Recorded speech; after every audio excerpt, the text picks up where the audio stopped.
There you go. There's a year of subscription. Look out.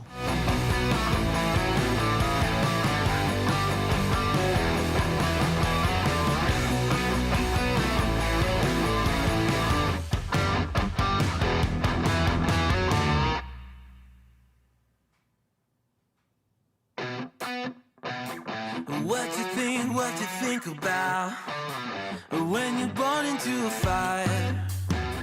Let them burn it out. Sell them to the richest buyer. What's up, Nick? They wanna let the world decay. They tell us lies and fade away, fade away. We feel betrayed. We were raised to lose the race. Wake at the back of the pack, kill it anyway. Listen up now, because we're never dropping out. Beat the odds, beat the big house. The brains are bigger than the doubt. We've been thinking for ourselves, never let the truth fade away. This is bigger than ourselves, we won't let the world burn away, burn away. We feel betrayed. We were raised to lose the race. Wake at the back of the pack, kill it anyway. To blame, haters face the world's mistakes. Wake at the back of the pack, kill it anyway.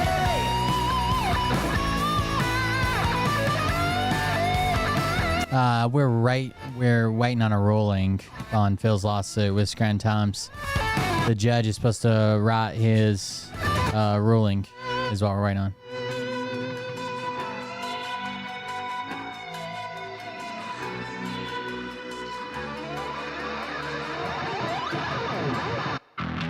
And we feel betrayed. We were raised to lose the race. Wake at the back of the pack, kill it anyway. To blame, haters face the world's mistakes. Wake at the back of the pack, kill it anyway.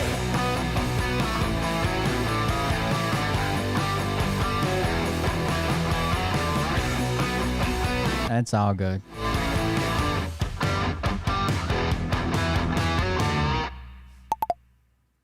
Oh, that was good timing right there, wasn't it? The little beeper as soon as the music ends. That was pretty good. You have to admit, that was pretty good. It's a damn a little fruit gnat or something in here. I swear I've killed it 3 times, but every time I look, it's gone. Hey daddies, it's me, the Linda Binda from TikTok. I wanted to make this video because I wanted to thank you for watching Cold Beer Confessionals with Will Bird. I think that's just incredible. I've watched a few episodes and I'm just very intrigued. But you know what I'm most intrigued in is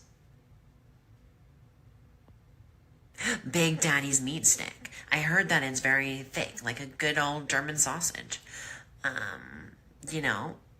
Linda and her coochie loves that. Oh, never mind. Let's not go there. Anyways, I hope you have a good show and enjoy it as you can. There's a lot of weird things that go on, especially when it comes from the realm of Linda Bindaland. So, enjoy the show. Thanks for watching. Peace out. Oh, welcome everybody. I'm Will Bird. This is Cold Beer Confessional. Thank you for joining us. Big announcement. It seems like all of the crazy work schedule stuff is done. We actually had people that started checking in today. And with checking in today, like all the grade work's done, the skid steer. So we're expecting rain tomorrow.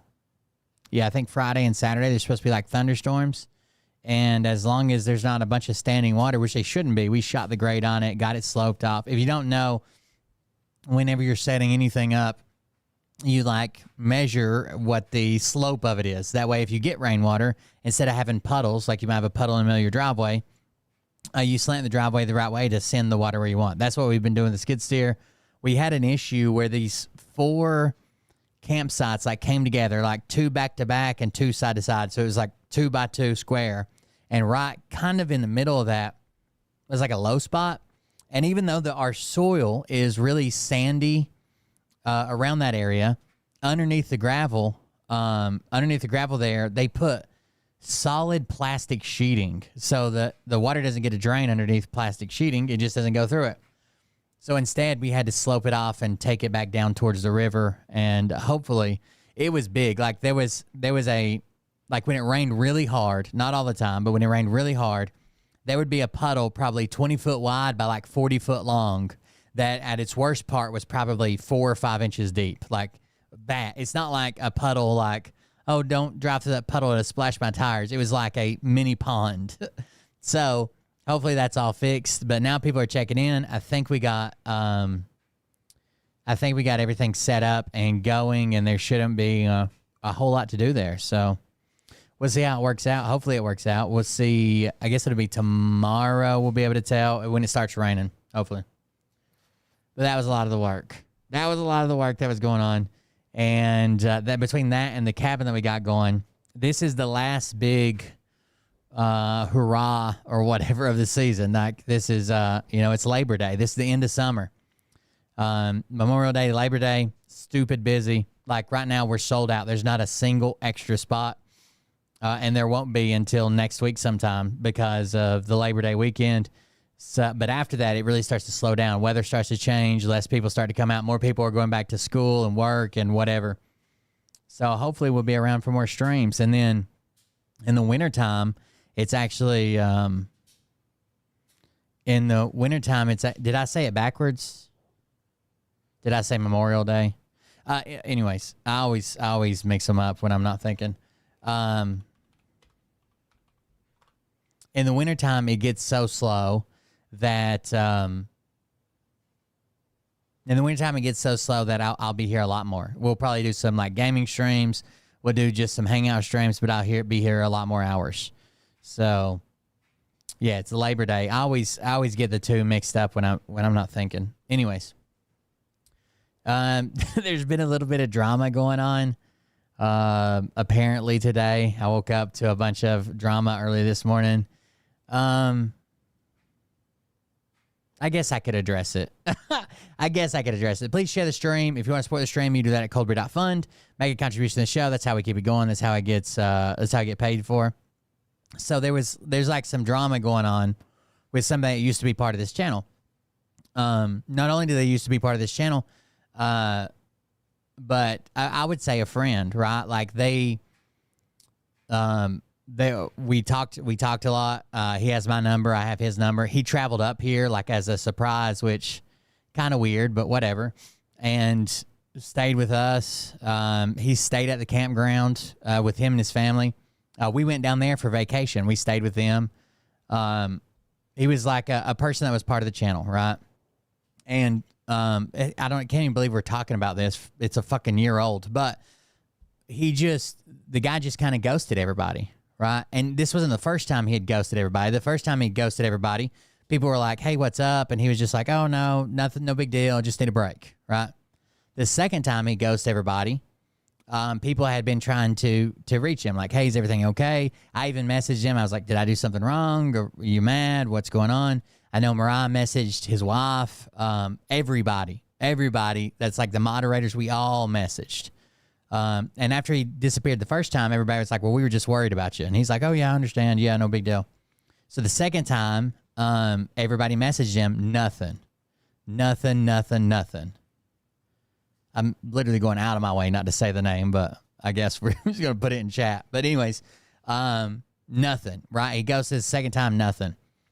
And not only had he gotten close to me, he had gotten close to other people.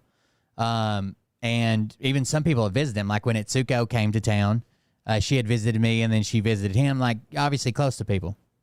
So the second time it happens, completely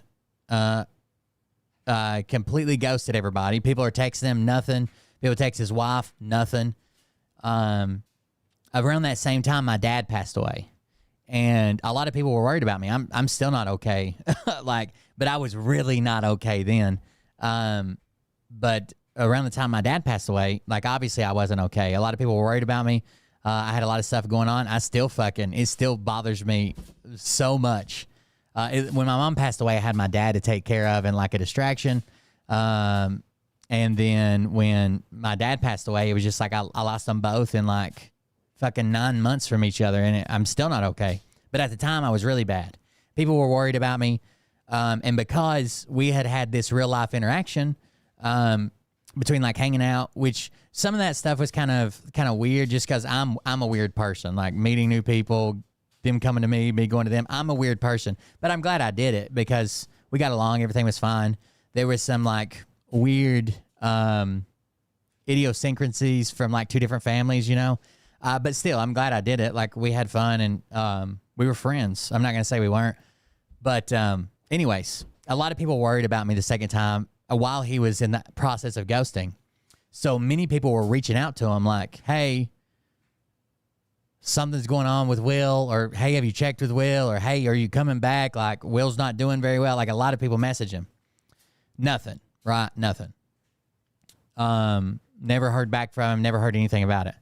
So then a few months after all that happened and transpires, he just pops back up, right? And he pops up, and I guess some people have some unresolved feelings about him, right? Because he ghosted everybody. It was in a really tough time, right? My dad just passed away right after my mom passed away. It was weird that he wouldn't even say, like, there's one, like, his claim is like, I needed a mental health break, and I can't believe people got mad at me. Cool. Lots of people need mental health breaks. But when someone says, hey, like, I'm not trying to bother you, but are you alive? The least you could do is be like, yeah, I'm good. Just need a break, right? But to just completely ghost people, your family's ghosting them, everybody's ghosting them, right?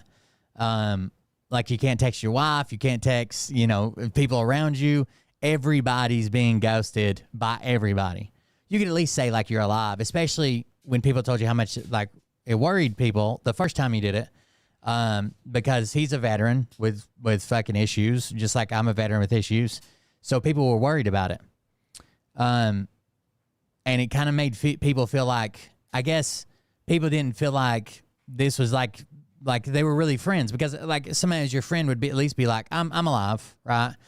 Yeah, I just needed a break. I won't be back, or I quit forever, but I'm good. I'm living my life, whatever. None of that, nothing, zero contact. And then other people were mad because it seemed like it was a tough time for me. And the person kind of like pushed their way into being like a friend with me, right? It was, and that's probably my fault because I don't do well with new people or whatever. But they were pretty persistent to like become a friend in real life, do real things together. And then they just ghosted me like when I needed a friend or needed somebody to talk to or needed somebody to check on me. So people were upset about that. So eventually he comes back. People are feeling kind of having lots of big feelings around it, right? But people are cordial. They still say hello. I still say hello, whatever. He texts me like nothing's changed or whatever, and I text him back. But he says like he felt like he's being treated different, right? But I would argue that of course you're being treated different. Because things have changed now, right? People were treating you one way, then you ghosted people for fucking 9 months or however long it was. And then, of course, people are going to treat you different when you just pop back up and you're like, hey, I'm back. And I think people can rightfully be upset that like, hey, we were just trying to see if you were alive, much less like nobody was trying to bother you or interrupt you or mess up your mental health break. We're just trying to see if you were alive, you're okay, everything's good. Good, we won't contact you for another 2 months or whatever. But anyways, all that happened. He popped back in. He felt like he was being treated different, and I'm sure he was. So he phases in and out, whatever, leaves. Atsuko, which is like the sweetest person in the world, he asked people, like, if you got a problem with me, just let me know. Just send me a message, whatever. So Atsuko sends him a message.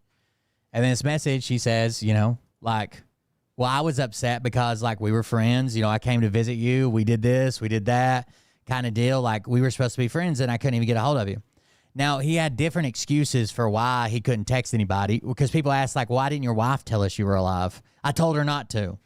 There was also one time where he's like, Mandy won't let me have friends. His wife. My wife won't let me have friends. I can't have friends. I'm a bad friend. It was this weird, like, self-degradation thing where he was like, I'm a bad friend. This is what always happens. Well, all you got to do to be a good friend is just say, hello, I'm alive. Like when someone texts you, right? Like, it's not like you're a bad friend because it's repeated behavior. You're a bad friend because people were just trying to see if you're alive, and you're like, you wouldn't even respond, right? So it's this weird, like, self-degradation thing. He blamed it on his wife once. He said that he can't be good friends. That's just the way it is. If you want to be friends with him, you have to accept that. Well, Atsuko sent him a message after he basically asked, like, if anybody has an issue, you can send me a message. Sent him a message, and I guess they didn't see eye to eye on it. And that was all 8 months ago. All of that happened 8 months ago. And then a couple of weeks ago, he does a stream out of the blue. No one's talked about him. No one's talked to him. No one said anything about it.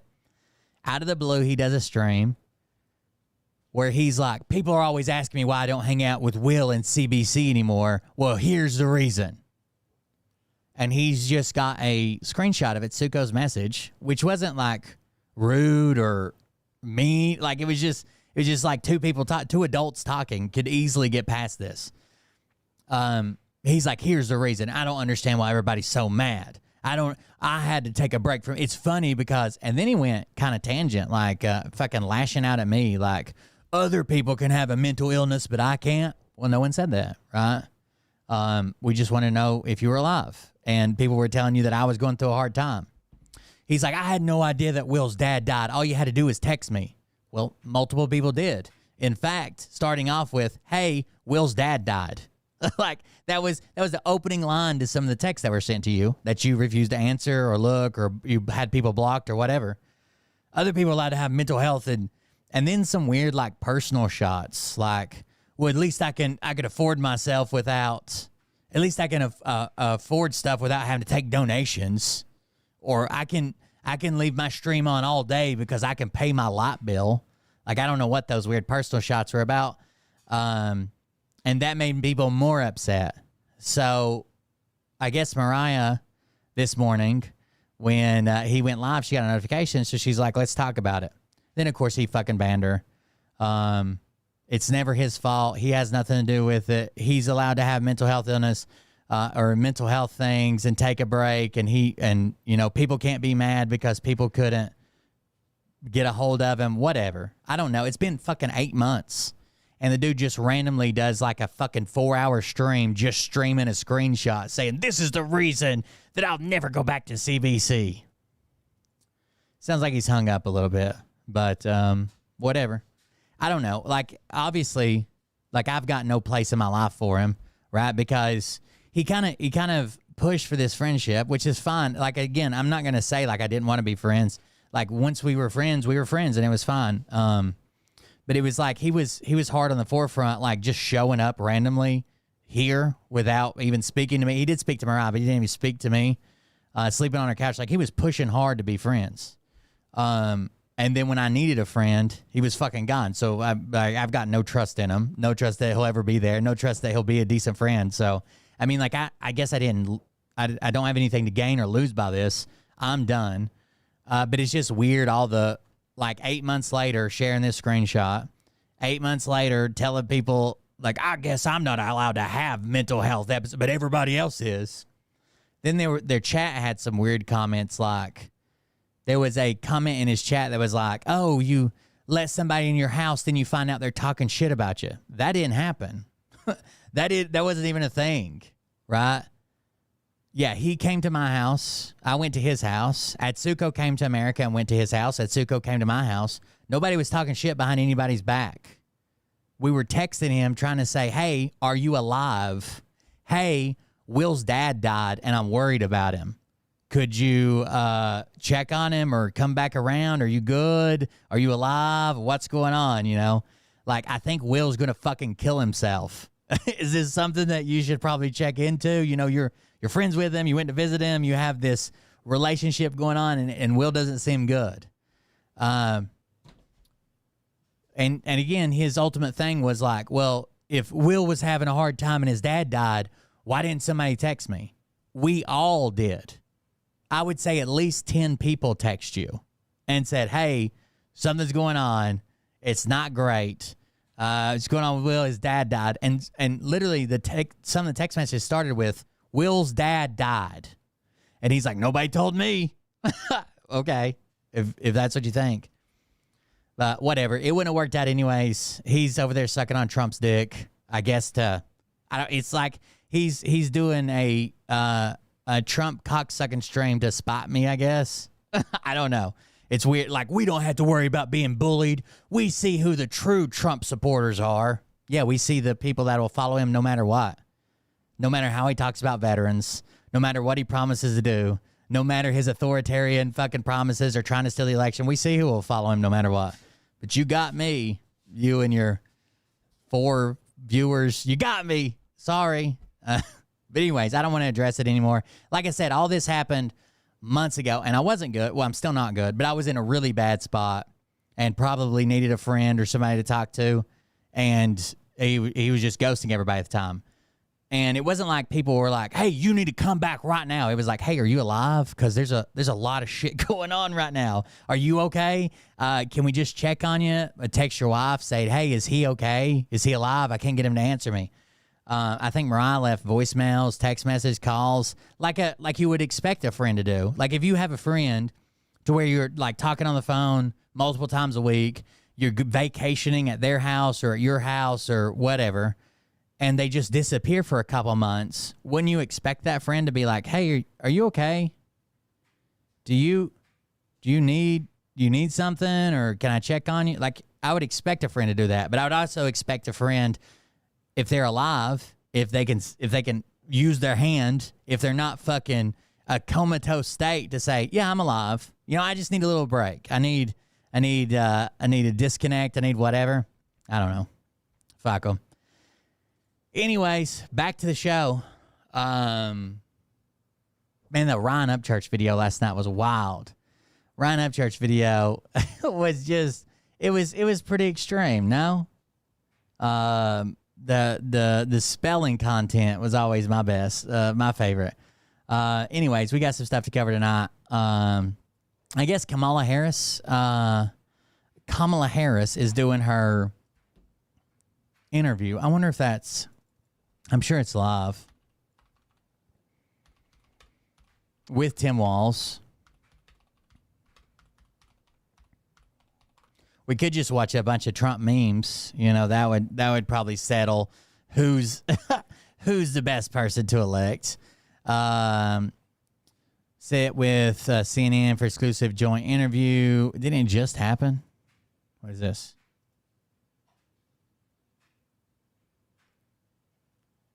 We are learning that CNN will hold an exclusive interview with Kamala. Oh, this might just be the update about it. They said they were going to schedule. Because I think it happened today. I saw people live tweeting about it. About how they think in these unscripted moments and how they think through a pressing challenge or question that they are being asked. Republicans asking her about her policy position. Oh, yeah. He also, what do you think? I forgot about that. I don't want to talk about it anymore, but I forgot about that. One of the things he said is like, anybody that would talk to their wife like that, like that's the same shot that a bunch of people have tried. Like, I'm sorry that you're not secure enough in your relationship to make jokes or go back and forth or be lighthearted about it, but that's fine. But mine is. Me and Mariah joke all the time. She gets me sometimes better than I get her. I think are some of the issues that Dan. And that's partly why they sometimes end up fracking. Yeah, it's got to be. I think it's today. I just saw people I thought were live tweeting about it. There's a big issue with Kamala Harris, I always want to say it like Trump now. Kamala Harris said she had a summer job at McDonald's. Ryan here is saying that McDonald's corporate sources have come forth and said they have no record of Kamala Harris working at any of their locations. So, a couple things here. One, do you think McDonald's keeps employment records indefinitely? Two, McDonald's corporate is a whole hell of a lot different than franchisee McDonald's, right? If she worked at a franchise McDonald's versus McDonald's corporate locations.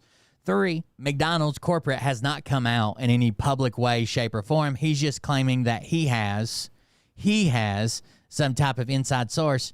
Four, who gives a fuck, right?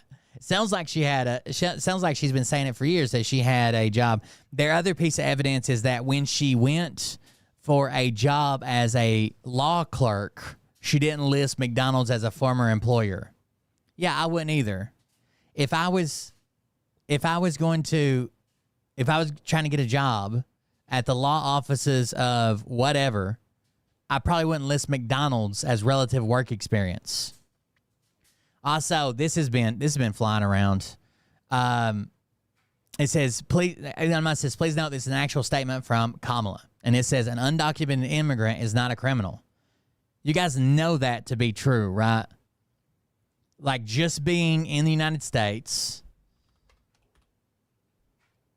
as an undocumented immigrant you haven't broken any law, right?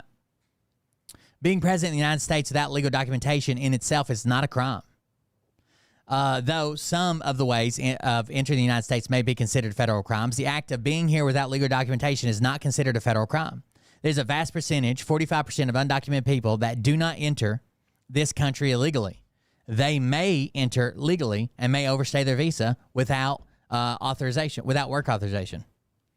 Being an undocumented person in the U.S. is only punishable legally if someone has already left or been deported or has re-entered without permission. That may be subject to. So this is actually a statement. This is actually a true statement, right, under federal law. Anti-immigration rhetoric and the rise of xenophobia in the United States have led some to believe that undocumented immigrants are considered illegal aliens under federal law. This is not accurate. The term does not appear anywhere in the Federal Immigration and Nationality Act. A conviction of a crime may subject an immigrant to removal from the United States, even if he or she is lawful permanent resident. In contrast, immigrants who are undocumented but have not been convicted of any crime are not referred to as criminal aliens because they're not criminals under the immigration laws. Immigrants are not more likely to commit a crime. Actually, they're less likely to commit a crime than the general population. Undocumented immigration has been on the rise over recent years, and violent crimes have actually dropped. So there you go. So I don't know what type of own the Elon Musk thinks this is, but it says it is simply a correct statement of the law in the United States. It is not a criminal act. So it's not a criminal act. There's ways that you could enter that might make it illegal, but just being here undocumented in itself is not illegal. You could be subject to deportation if for some reason you have a run-in with the cops, but it's not a criminal act to just be here without documents. I know the Trump supporters like to say, not illegal, crossing the border's illegal. Yeah, and your wall's going to stop airplanes and people on them who overstay their fucking visits, right? It's just not there. It's just, this is technically a correct statement. Not even technically. This is just a correct statement. There's been some more polls that come out. I like this agent's self-FBI account. Harris 50 plus 7 to Trump's 43. This is a 2024 National General Election poll from 13 hours ago. Mr. X Surveys website. Let's see what this links to. Big Village Caravan political poll. Big Village Caravan. It's got, this is all the documentation for it because everybody will say it's a fake poll. But these are the same people claiming this poll is fake that will literally claim that Elon Musk's Twitter poll is accurate and that 75% of everybody in the U.S. want Trump as president. I can't support him with the way he's acting around veterans. There's this new push out now to make it look like Trump was just invited for the wreath ceremony by these families, which he probably was, and he may not even had a hand in that. I'd say a publicist had a pretty deep hand in that. But he wasn't using it for politics, except he posted that he was there and that Joe Biden and Kamala weren't, right? Except that he gave a thumbs up to the fucking camera when it zoomed in on him. Could you imagine being at a wreath laying ceremony for fallen soldiers and giving thumbs up to people? That's a little much. Here's a guy who's got an opinion on it. I don't know if he's got any experience in this or not. Bet he does. None of y'all know this, but my last 2 years, I was the operations sergeant at the Provost Marshal's office on Fort McNair in D.C. I was responsible for security at wreath-laying ceremonies at Arlington. There were about one a month, give or take. At least one a month, I would say. That's another thing. They wanted to make it seem like this wreath-laying ceremony was something that, like, there's only one of them, and Kamala Harris, Tim Walz, Joe Biden didn't show up. They happen pretty often, okay? Wreath-laying ceremonies are set up through families and extension offices. They're done politicians or visiting dignitaries. They're set up pretty often. This one just happened to coincide with the Afghanistan withdrawal and those deaths because it was for those family members. That's what it was set up for. A lot of foreign dignitaries would come and show their respects. And the two-star from MDW, Military District of Washington, would attend and join them in that solemn event. One thing I never saw from any of those foreign dignitaries was a By the way, this guy is the Master Sergeant Jack, the _MSG_Jack. thumbs up. If a legitimate veteran any legitimate veteran can read, or maybe they already know it, they should probably reread it, John McCain's story about being a POW, all he went through, the way the men admired him, the way he was offered a way out, he refused, he wouldn't leave till all his men leave, the whole story about him as a POW in Vietnam, and then tell me that it's not fucking disrespectful for Trump to say, I like my heroes not captured. You're either lying to me or lying to yourself, one of the two. That's a fucking slap in the face. And then to take the medal that you give out to your highest donor, wife, and say, oh, this one's much better. This one's equal to and much better than the Medal of Honor.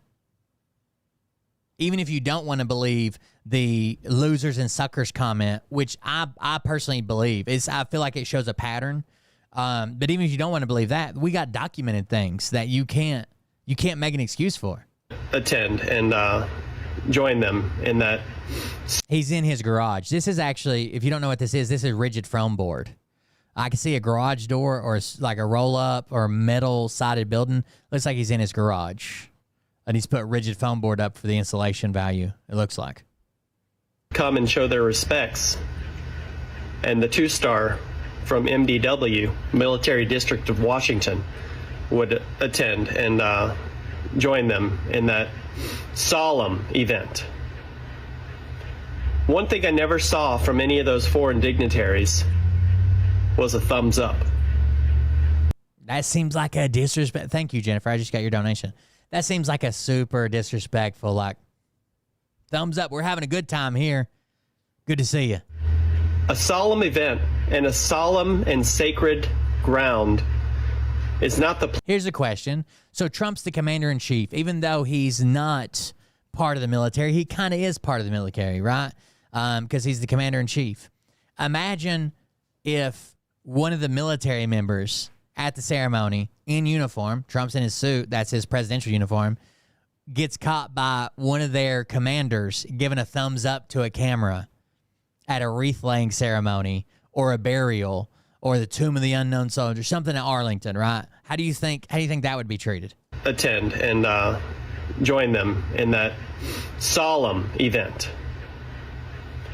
One thing I never saw from any of those foreign dignitaries was a thumbs up. Uh-oh, hold on. Up. A solemn event and a solemn and sacred ground is not the place for a thumbs up. It's not the place for a photo opportunity. So the fact that Donald Trump went there for a photo opportunity is truly disgusting. Donald Trump is truly disgusting. It's just another case of him crapping on veterans. And if you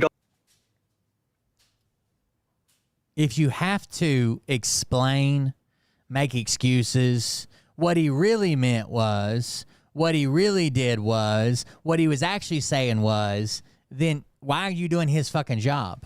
Why can't he just speak about groups of people with respect? Why do we have to have a fucking translator? When people hear what he says and they're like, hey, that's fucked up, then someone else has to come in and translate and say, oh, what you're not hearing, what he's actually trying to say, what he's trying to get across. Why can't he just say the thing, right? And not be a disrespectful piece of shit about it. Guess we know who the real Trump supporters are. Call me when you worked fucking 14 shifts at a phone bank to get the man elected. So the fact that Donald Trump went there for a photo opportunity is truly disgusting. Donald Trump is truly disgusting. It's just another case of him crapping on veterans. And if you don't see that, well, then you're part of the problem. Donald Trump is such a horrible person, and I just can't stand to look at his face and hear his name, but I love Chevy square bodies. The syndicate shirt, the square bodies hat. I love square bodies. People need to know what a piece of dirt he is. Seems like this guy has a pretty valid opinion of it. As far as being a soldier that had this fucking detail. Seems like he's doing a decent job of letting people know exactly how he feels. I got something else.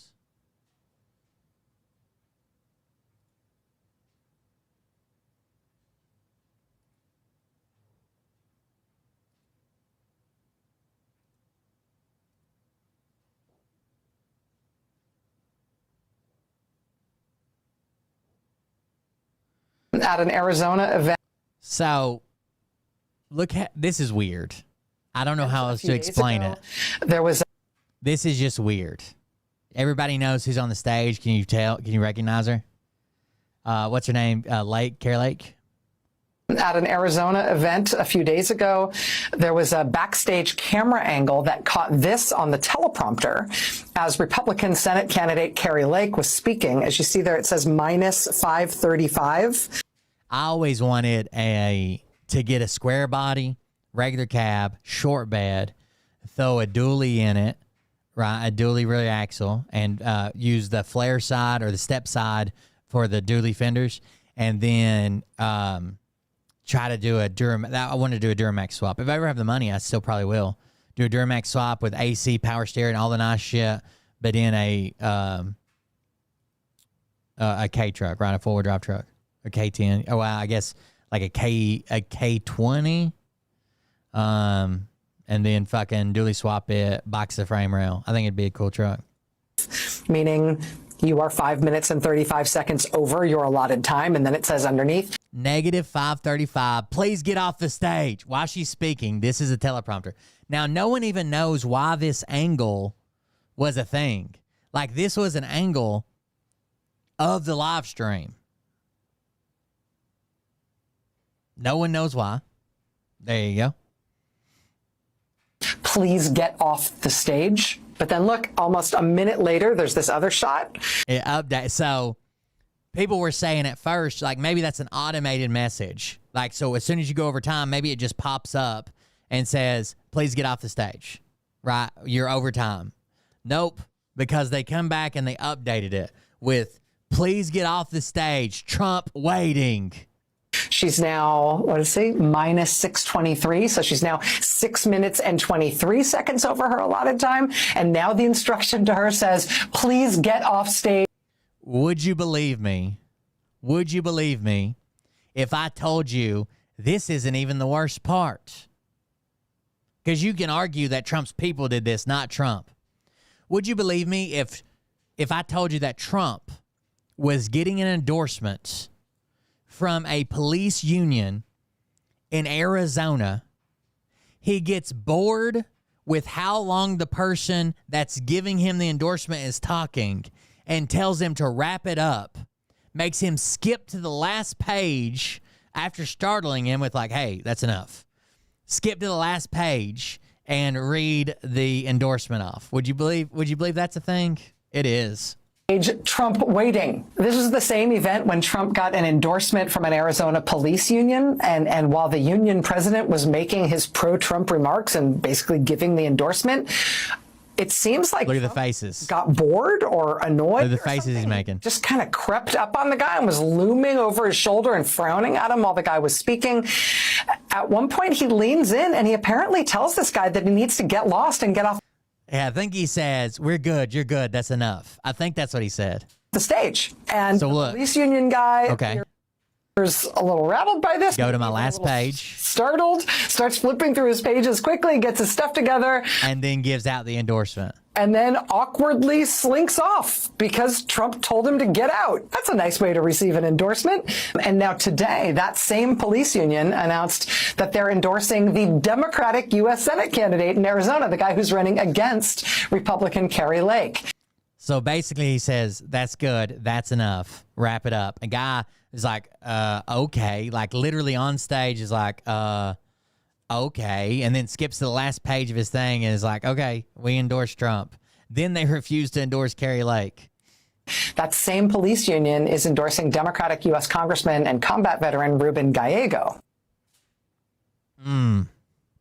That was from, hold on, we'll see if we can find this rally. At an Arizona event a few days ago, there was a backstage Trump, Arizona on August 23rd. Caught this. We can probably find this.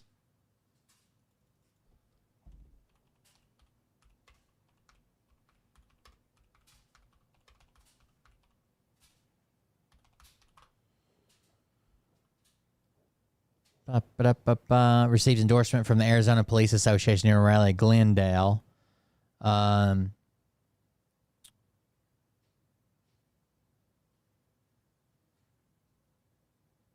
Was this the same one that RFK was there?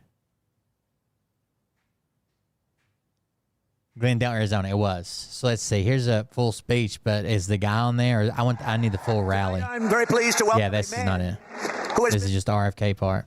I don't know if this will have it in it. It might be clipped.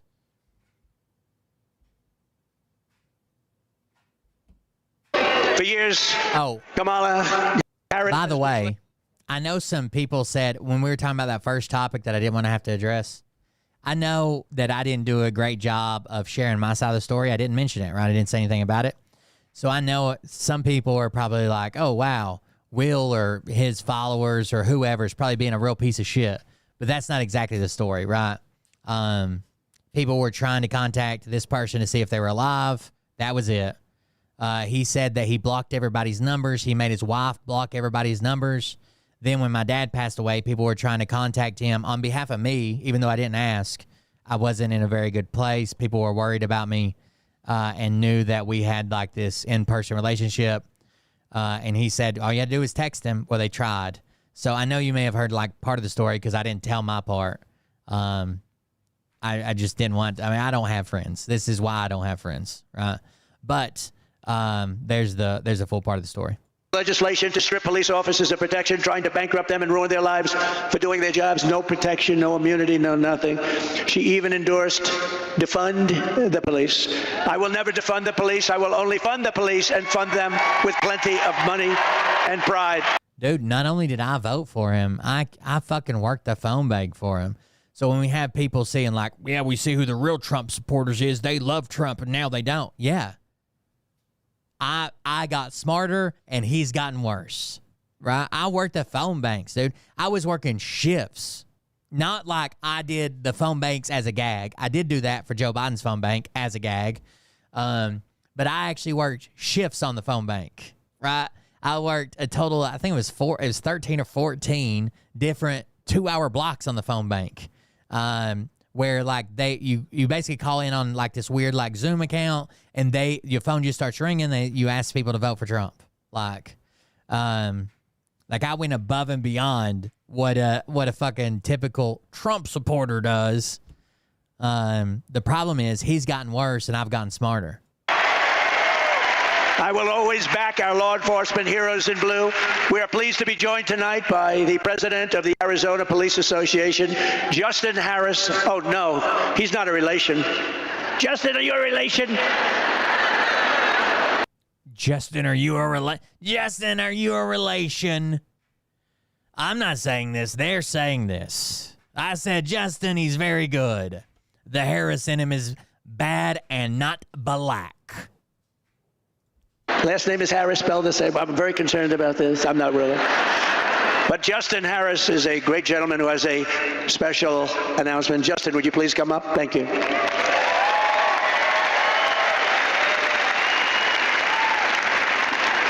That's an interesting.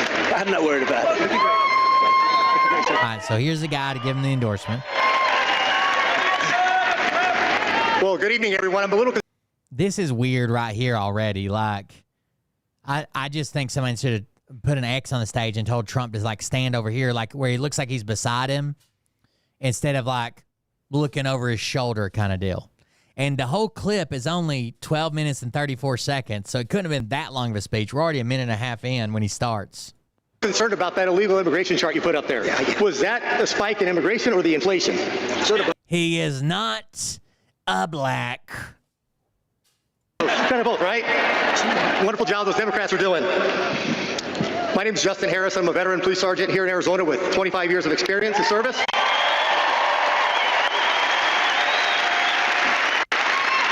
And I also have the privilege and the honor to serve as the state president of the Arizona Police Officers Association.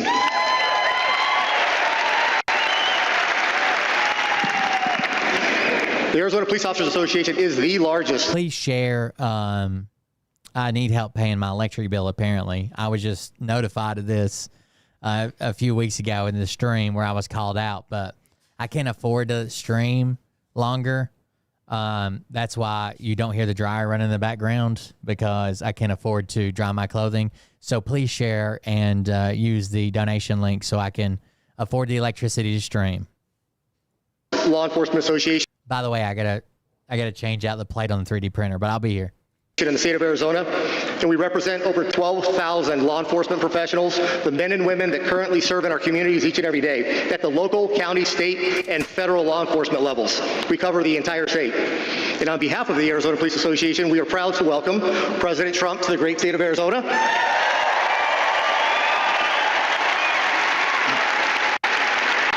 And to the wonderful city of Glendale, home of Luke Air Force Base.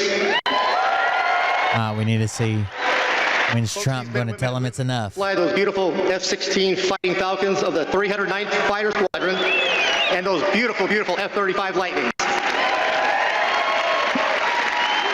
Nothing like quite enough. Jets flying overhead, which that's the sound of freedom and American ingenuity.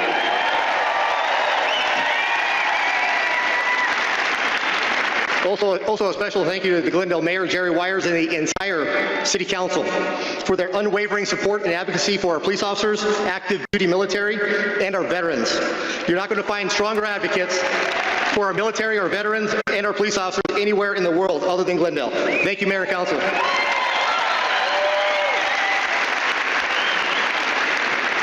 Also, I want to give a special thanks to the men and women of the Glendale Police Department, the best and most professional police department in the country.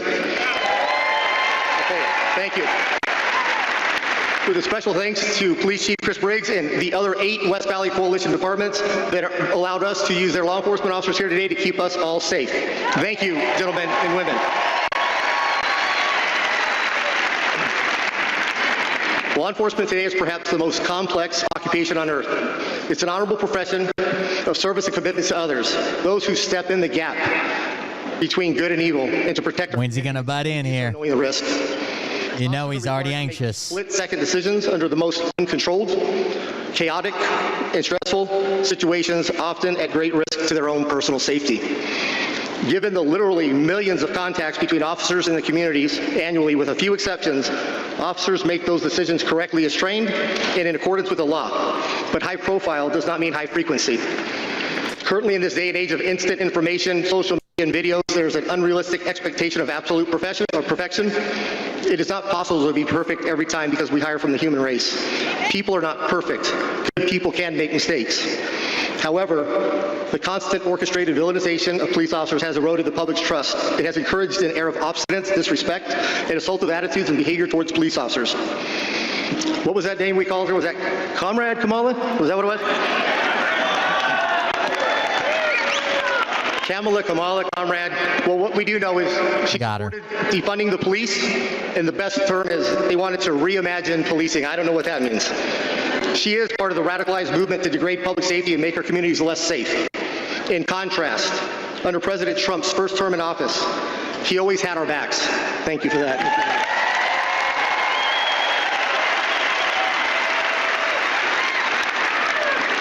He never rushed to judgment, and he never, ever in a lifetime called to defund the police, ever. And we owe him a debt of gratitude for that. Let's also forget, when President Donald Trump was president, he closed the borders and locked the door.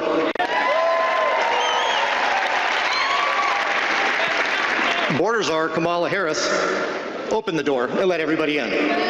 Right.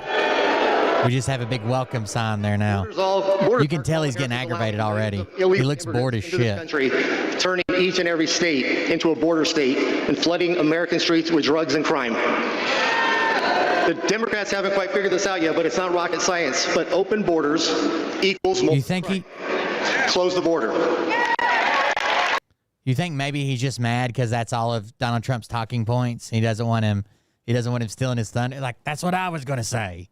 What am I supposed to say now?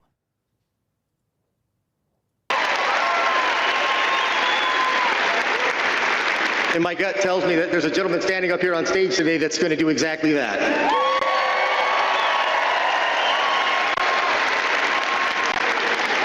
President Donald Trump has in the past and will again make America great again by tackling lawlessness head on.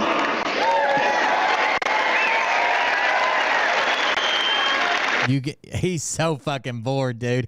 Either his fucking Vyvanse or something's wearing off. He's so bored. Ceasing the endless flow of illegal immigrants across our southern border and ensuring that police departments across our country have the funding, the training, and equipment necessary to do our jobs. And he's not going to reimagine us doing that. President Trump will stop the multi-million-dollar illicit trade that occurs each and every day at the border. Thanks to Comrade Kamala, with these open borders, the only group that she's enriched is the Mexican cartels, which have expanded over 160 countries across the world. They've done this by using human beings and human trafficking and treating them like dogs. The flow of illegal drugs in this country is unmatched in history. And they also have illegal vaping devices that are harming our communities and killing our kids, all being imported from China through the cartels. This has to stop. Kamala Harris, as border czar, deliberately obliterated the U.S. border to flood the country with illegals. Look at him. Canceled the wall. He's getting impatient. He's getting impatient. They implemented catch and release and terminated Remain in Mexico and effectively shut down ICE, pulling those agents off of the front line, putting them in administrative duties to do paperwork and change diapers. Meanwhile, the front door of our country is wide open. Now, Trump's like, get a load of this guy. Are you all tired of him? I'm getting tired of him. You all tired of him? He's trying to check the crowd to make sure they're tired too.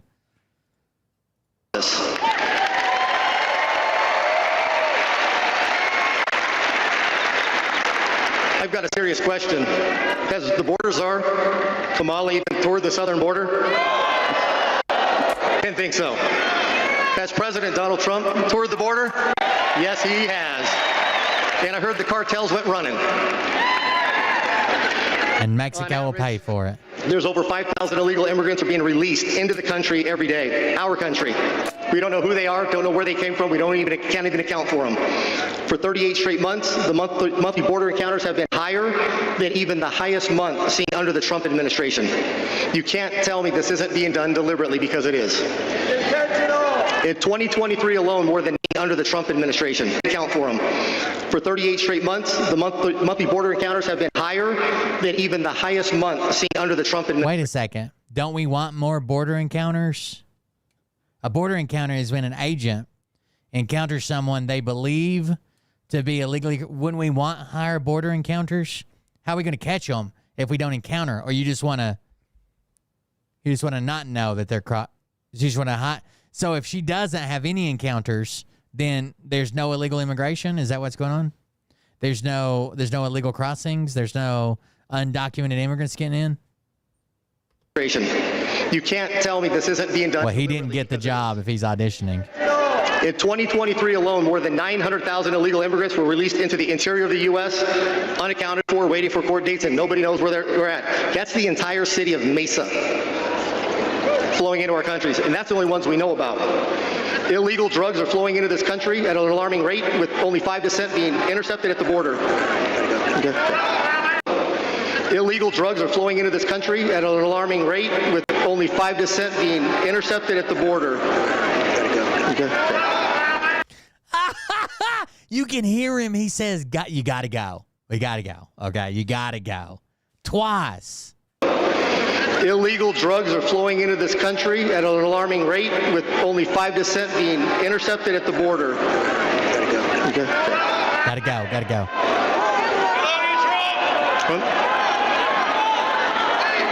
You got it.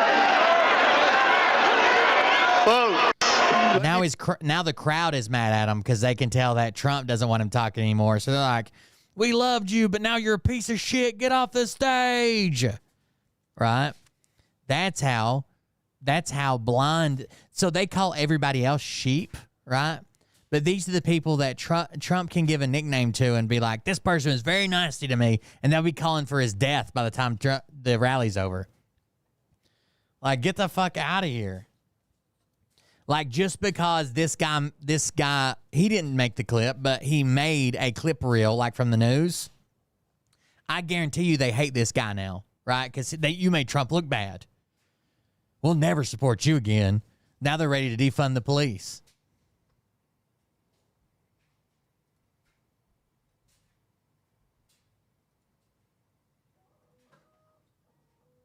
Finish up here, please. This country, our family, our community. He has to ask to finish because the crowd's attacking him. He has to ask. And he was a good speaker, dude. There's nothing wrong with his speech. He's not doing anything wrong. He's good. He has to, let me finish up here, please. Nope. Trump said, get out of here. You're fired. Trump said, you're fired. You got to go. Okay. You're felon. You got to go. You got it. Please let me finish. Let me finish up here, please. This country, our family, our communities, and everything that had Trump, I'll ask you, I think this is 100% true. Had Trump been standing there with a smile on his face and not said, you got to go, you got to go, would the crowd have turned on this speaker? Would they have started yelling and been like, Trump, get off the stage, Trump? But they tell you that they're the ones awake, not following just blindly any leader, right? But Trump literally just makes a mad face. He makes a mad face and says, hey, we got to wrap it up. We got to go. And the entire crowd starts turning on this guy and won't let him finish his speech. Who's really following people blindly? Remember, Trump's policies are close the border that's not open and drill, baby, drill. Holy shit. Thank you. Enjoy the end of the summer, and I hope the boys had a wonderful start to their school year. They have. They've enjoyed it so far. Ollie's actually in an after-school program, and we were worried about him going. It's free, but he really loves it. It's like the school got a grant or something to do free after school. It's 4 days a week, not on Friday. He loves it. Liam's got some classes that he really enjoys and gets to take a few classes at the high school. They've loved it. Thank you very much, Big Girl, for the donation. That was a large donation. That was $100. Thank you. But yeah, they've had a good time. Hope I guess you're still teaching. I hope your school year is going well so far. let me finish Sorry you had to listen to me be a Trump supporter for so long, but thanks for sticking around. up here, please. This country, our family, our communities, and everything. Liam's in 8th, right? And Ollie is in 2nd. Right, Mariah? I'm starting back on Tuesday. I think that's right. Each of us. I always know when people aren't asking me, and then people ask me, and it makes me panic. Like, I feel like, oh, do I not know? Like, Ollie's in 3rd. That's right. He was in 2nd last year, obviously. But he's got a male teacher again this year, right? Don't say his teacher's name, please. Ollie's in 3rd, and Liam's in 8th. Holds dear and near to our hearts cannot endure another 4 years of a clueless president that cares more about the color of her curtains than the. That's what my teacher. So my sister was the athletics director. She was a softball coach, volleyball coach, and she taught English language arts in middle school. Safety and prosperity of our great country and its people. Which is junior high here, I guess. 6th, 7th, and 8th is our middle school. It is clear who supports law enforcement. You gotta go. That's President Trump. You gotta go. Shown commitment to the rule of law of the men and women to place their lives on the line every day. So if you support national security and want to secure our borders, vote Trump.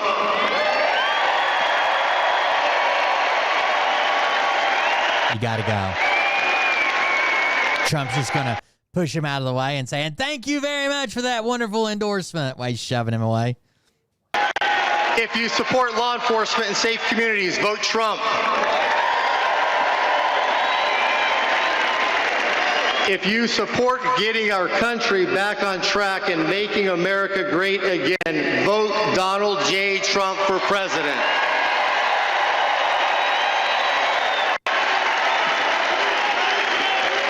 And this is why the Arizona Police Association and our 12,000 members, family, and friends are proud to extend our endorsement to Donald J. Trump for President of the United States of America. Thank you. God bless. Really good. You're a little long-winded there. You're a little 100%. The crowd would have never said a thing. If Trump would have been smiling, nodding his head, and wouldn't have said, you got to go, 100% Trump wouldn't have had the crowd run that dude off. To the point where he's like, hold on, but please just let me finish. Hold on. I know. Hold on. Like rabid fucking dogs, dude. But they can take this weird command from Trump. So strange.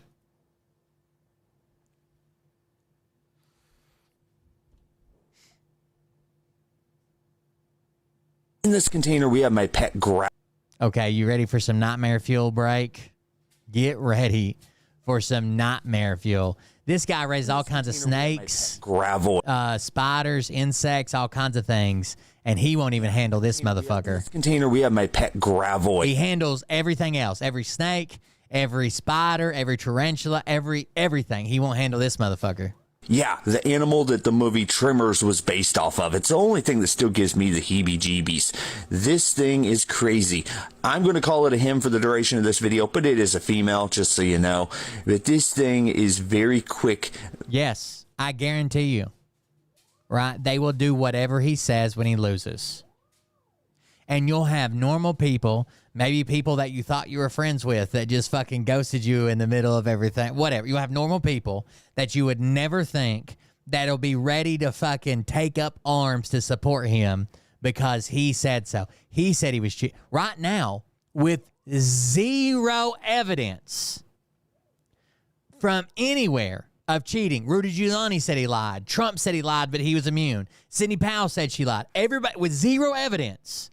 They are still saying they stole the election from him. So when courts have to step in and force counties that refuse to certify because Trump didn't win, then he's going to say, oh, the courts are corrupt, the system's corrupt, they're forcing people to certify, the states are corrupt. It's going to be bad news. Pretty venomous. I don't know that I like it that much. Look at it. Look at that motherfucker. Not gonna lie. Look how fast it is, dude. This isn't even sped up. This motherfucker's scary as hell. Sways from side to side, is trying to find a finger to bite a hold of, or a bug. It would eat a finger, though. Let's face it. I would rather fight 10 snakes, rattlesnakes, than I would this motherfucker with all these legs. If you get bit, it burns with the heat of 1,000 suns. It has these big old venom injecting apparatus up there, and it's just trying to grab. It is venomous. It has pinchers that come in from the side and inject venom. Something. I'm going to put my hand down there so you can get a little bit of a size reference. I'm not getting my hand closer. I know that's for. It's probably about twice the size of a human's hand. I'm not about that life. I'm going to go ahead and grab a tool. Yes, from day one, when he announced he was running for re-election and starting his campaign. Remember, he started his campaign like stupid earlier than anybody else has ever started a campaign. They asked if he would accept the results of the election, and he said, if it's fair. So what that tells me is, if I win. Of course I'll accept the results if I win. That I'm familiar with, so I have home court advantage here. Since it is out, I don't want it to get any more out, right? Look, it tries coming up the stick on him. He is climbing up it, biting it a little bit. Don't know that I like. He has to switch ends of this snake handling stick. Closer to my hand. Come on, dude. Oh, that's so scary. This ain't cool. Dude, if I drop him in my lap, I'm going to literally have a heart attack. That's not going to be cool at all. Come on, man. There we go. I have to switch ends of the hook. Now he is in full control here. Yeah, it worked, though. It's working. It's got him back in there. Close it up, quick. So this animal. Smash it. That follow. So he says this is what the movie Tremors with the Gravoid. The gravoids from, like, it's Tremors, right? It's the name of the movie. He says that's what this is based off of. I believe him.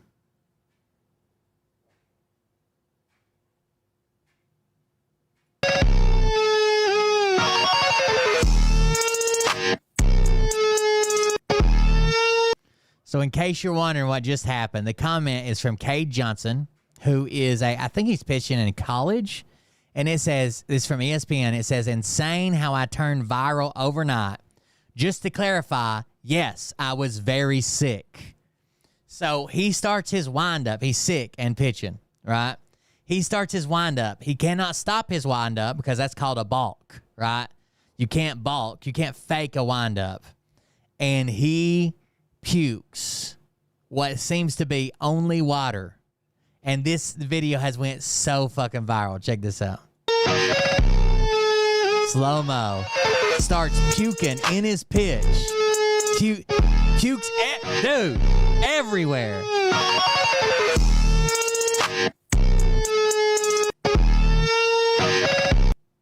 Is that not insane? ESPN says new intimidation tactic unlocked. Of course the batter didn't fucking swing, dude. The fuck are you supposed to do with that?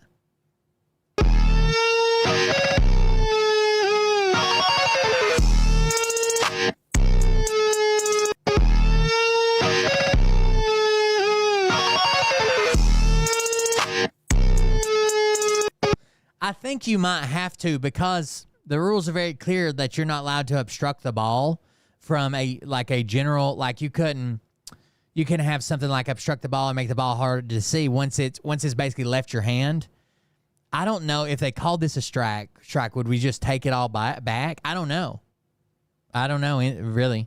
I wonder if anybody in the comments does. Guess he's one of the sickest pitchers everyone has ever seen. Dude added poison damage to his throw. I know beer puke when I see it. This is ridiculous. Just throw the ball like a normal pitcher. People are so fucking dumb. You'd think he did it on purpose. Looks like he was already viral. Get it?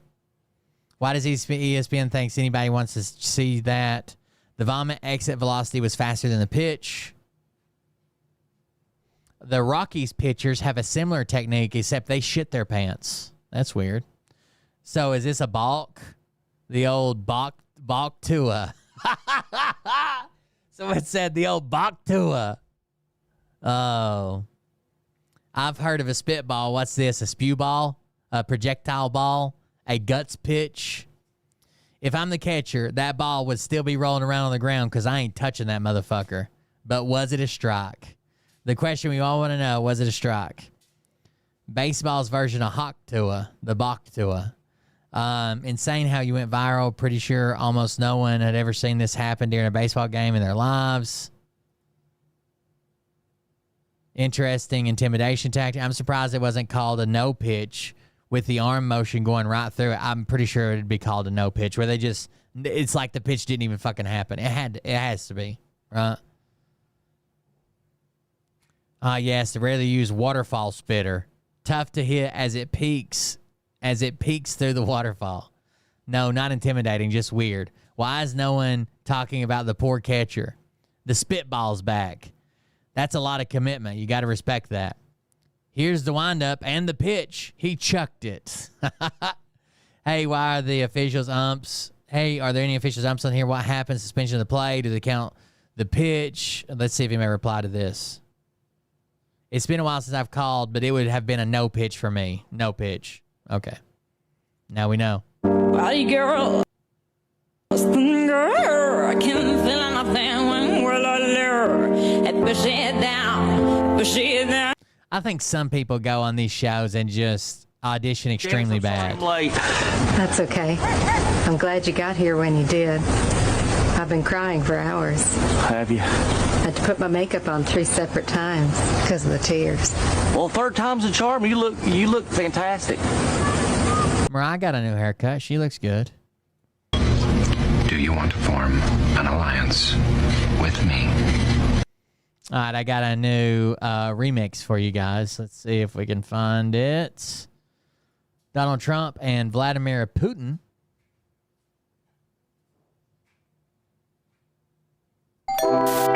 George. Open up, man. What do you want, man? The Lord just caught up with me. Now, we're going to break down every lyric of this and what it means because it's a meme song. And, ooh, no way he went there. He said it.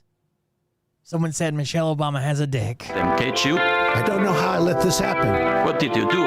Election subversion, retention of classified information, and hush money payments to an adult movie star, you know. Man. I don't know what to do. Say it wasn't you. Beautiful.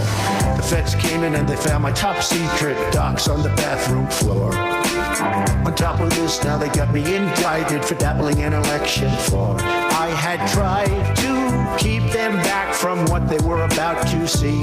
How can I get away with it when they don't take hush money? Why you give them member clouds access to your villa? I listen to a pro cause you act like a beginner. Got to be a postmodern relative truth spinner. Let's review the situation that you caught up in. To be a dictator, now you have to dictate. To say and I convince them say it. Never admit to a word that they say. And if they claim it, you tell them, baby, no way. Undermined an election. It wasn't me. Incited insurrection. It wasn't me. Fake wealth to get bank loans. It wasn't me. Pressured Georgia on the telephone. It wasn't me. Sparked a riot on the Capitol. It wasn't me. Paid off Stormy Daniels. It wasn't me. Sensitive info. Okay, what's that? It looks like Toad from Mario. Stormy Daniels has some sensitive info. What's that? It looks like Toad from Mario. The feds came in and they found my top secret docs on the bathroom floor. On top of this, now they got me indicted for dabbling in election fraud. I had tried to keep them back. So I will admit, in 2016, the left couldn't meme, right? They wanted to be this analytical, show people the data, but a lot of people like to see memes and laugh and shit. Since then, since they lost that first election to Donald Trump, the left has fucking went on fire, dude, with their meme game. From what they were about to see, how can I get away with it when they don't take hush money? That's pretty good. Now we're going to watch it 14 more times and break down every lyric. I saw another streamer do it. Just stick with me here. That's pretty good. How do I get away with it when they don't take hush money? Oh. Picture this. All my docs on the bathroom floor. I think we watched the rest of it. I'm going through some stuff that I sent myself. I know we got that poll to check out. I think we've seen this one. I might be getting too far back in the list. I need to date them when I get play them. Hi, all. JD Vance here, and I wanted to let you know that your concerns are my concerns. Like right now, I'm thinking about school, because I got 2 child-aged kids of my own. So if you've got child-aged kids, I've got some tips for you for the school year. Okay. Tip number 1. If a kid gets free lunch from the state government, slap it out of their hands. School is a zero-sum game, and only the strong survive. Tip number 2. Ditch that X-Men backpack and carry a briefcase. Your teacher will be more willing to think of you in a pro-business context. Tip number 3. Only bring red, white, or blue colored pencils to school. That way, when they have you do your critical race theory homework, you can still be patriotic. Tip number 4. Bring the teacher an apple or even some cold, hard cash. Teachers have no incentive to help you and are greedy by nature, so you gotta give them a little something. Got it. 5. Wear a sash to school that says gender police. You'll be like a cooler hall monitor, and you can stand in front of the bathrooms for all of recess. You'll make a ton of acquaintances. Let's make America's kids great again.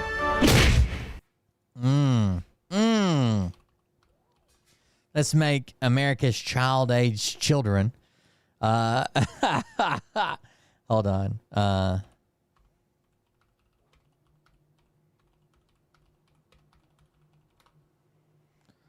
I saw an interesting post earlier. If I can find it, because I don't know who the fuck posted it.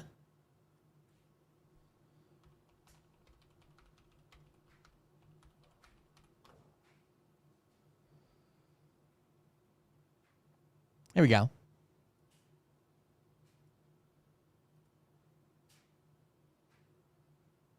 This, I would say this shut up. So Amanda Taylor is candidate for Missouri, HD 103. And she made a post that says, when you try to troll a candidate who is a scientist, be prepared for a science lesson.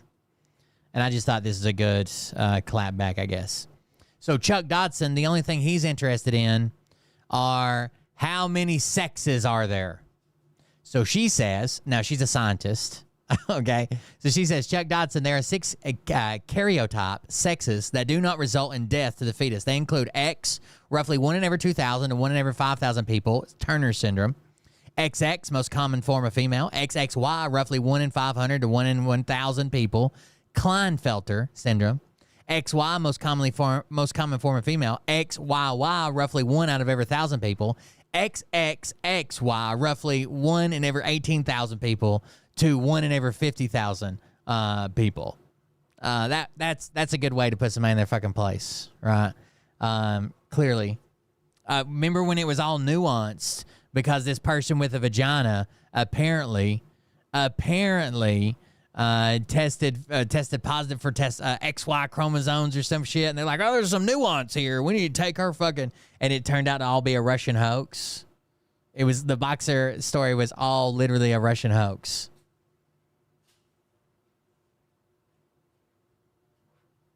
Every bit of it.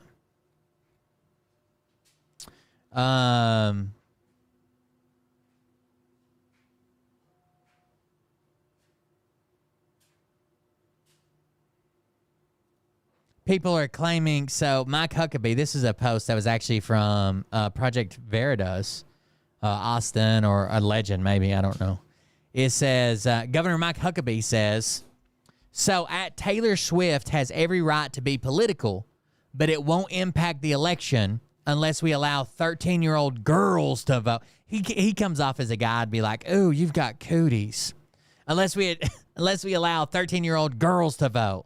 I'm still with Marsha Blackburn. So apparently Taylor Swift came out anti-Marsha Blackburn. But what's funny about this is the Trump campaign is taking AI-edited images of Taylor Swift fans and putting Trump 2024 and using the hashtag Swifties for Trump to try to get more votes. But Mike Huckabee says that Taylor Swift, it cannot possibly affect an election, while Donald Trump is using AI to steal votes that Taylor Swift would have swayed away from him. What the fuck is wrong with you? Austin put out a good point that obviously the 13-year-olds heard the music somewhere first. Like their parents probably listen to the same shit. But, you know, it is Governor Mike Huckabee, so... What do you say? Oh, I found the funniest accounts. You guys want to see a hilarious fucking account? Teleprompter. As Republicans.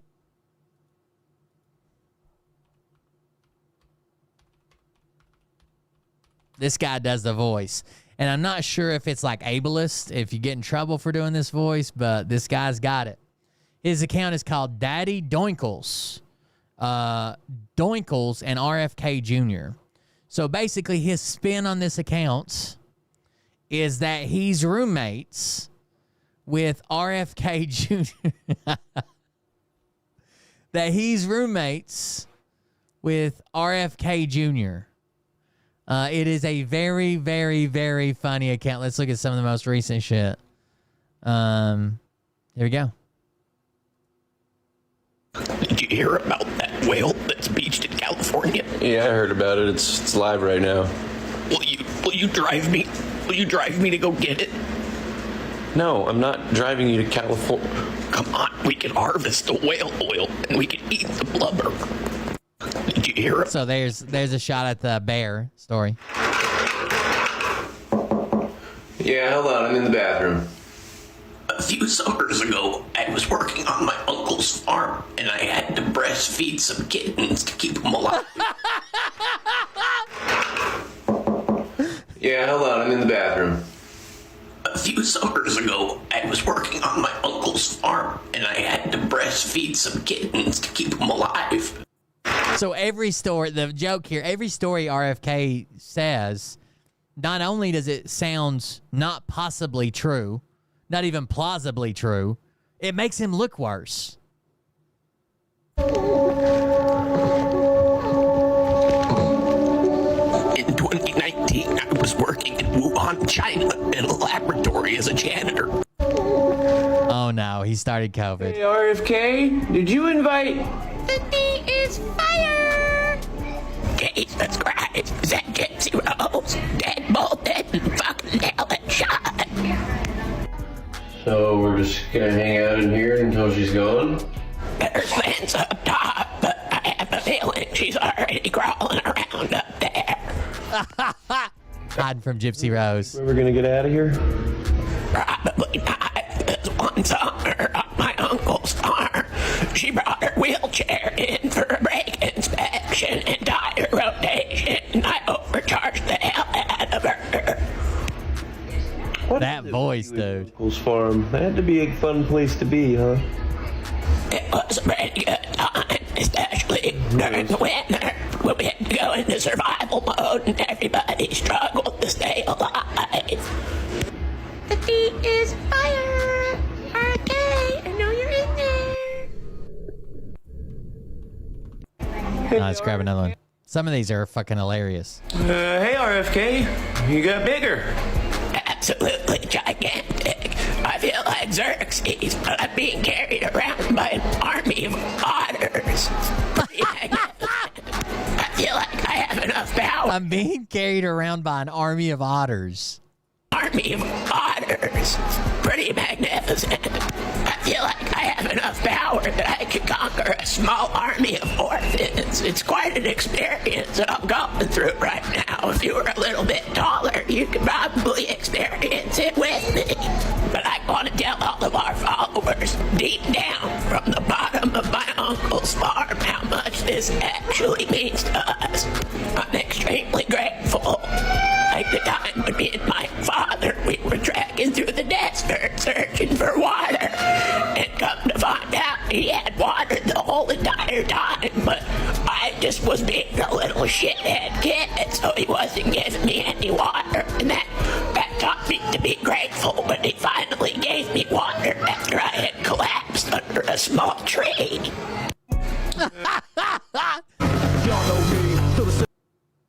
Hey, RFK, you got any scissors? I need to cut the liner out of these swim shorts. Why would you do that? That's the best part. If you're gonna cut them out, can I have the liner? I want to put them in my shorts. You can never have too many liners in your shorts, especially if you ever need to use it to make something. The liner in your swim shorts is basically cheesecloth, so you can never not need cheesecloth. You can use it in so many different survival situations. Like, I got trapped in the Amazon when I was looking for the city of Z, and I couldn't find anything to drink. There was no fresh water, so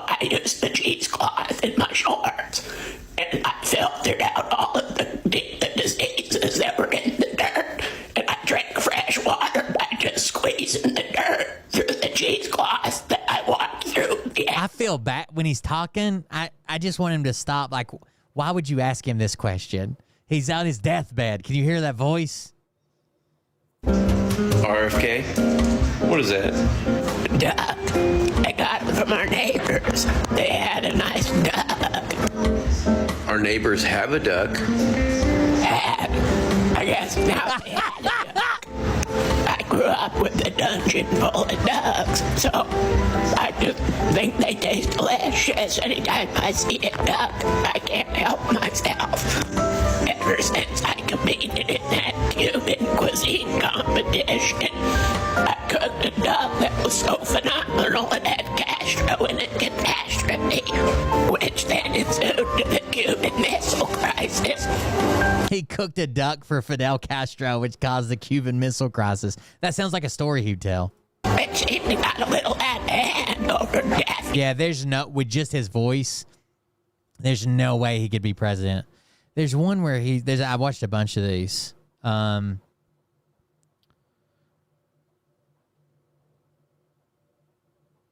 Takes an Uber, Area 51, Marmalade, Monkeypox,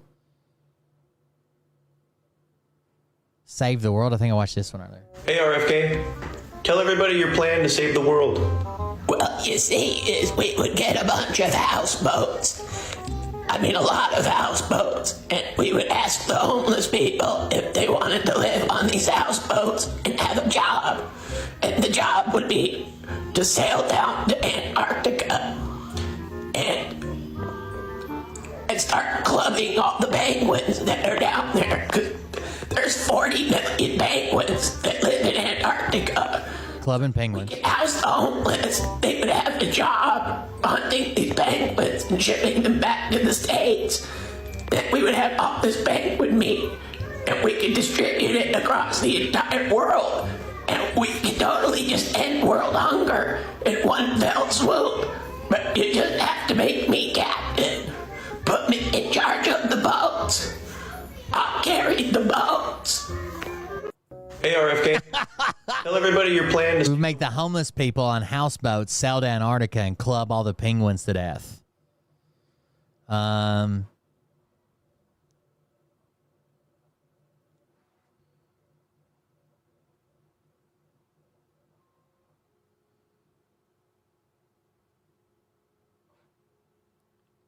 There was another one. Was it facts about whales?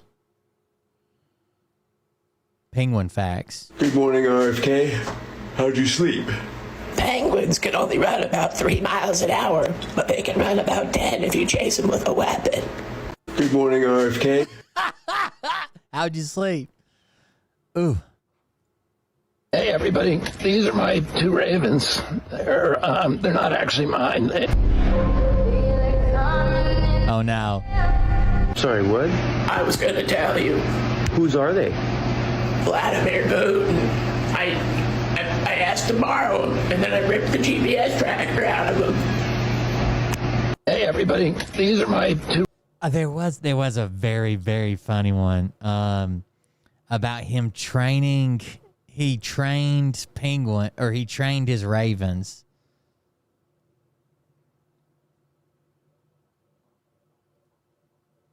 You guys ever get stuck in traffic and you're like, give me a break. You guys ever go for a walk and it starts to rain and you're like, here we go. Jesus, I heard more applause coming out of the Oval Office when Monica Lewinsky was working there. Oh, Monica Lewinsky joke.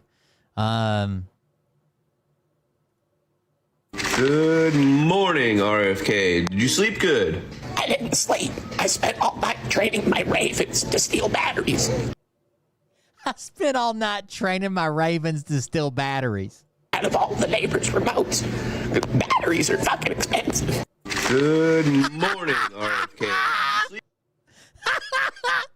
I spent all night training my ravens to steal batteries out of the neighbors' remotes because batteries are fucking expensive. Good. I didn't sleep. I spent all night training my ravens to steal batteries out of all the neighbors' remotes. Batteries are fucking expensive. Good. God, some of these are good.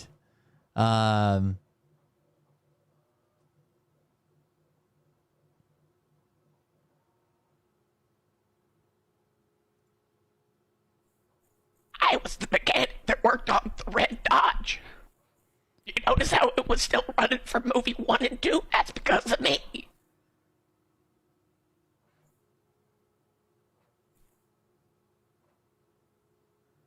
You all got I cannot believe that he can do this voice just like that. He's doing it on live stream. twisters.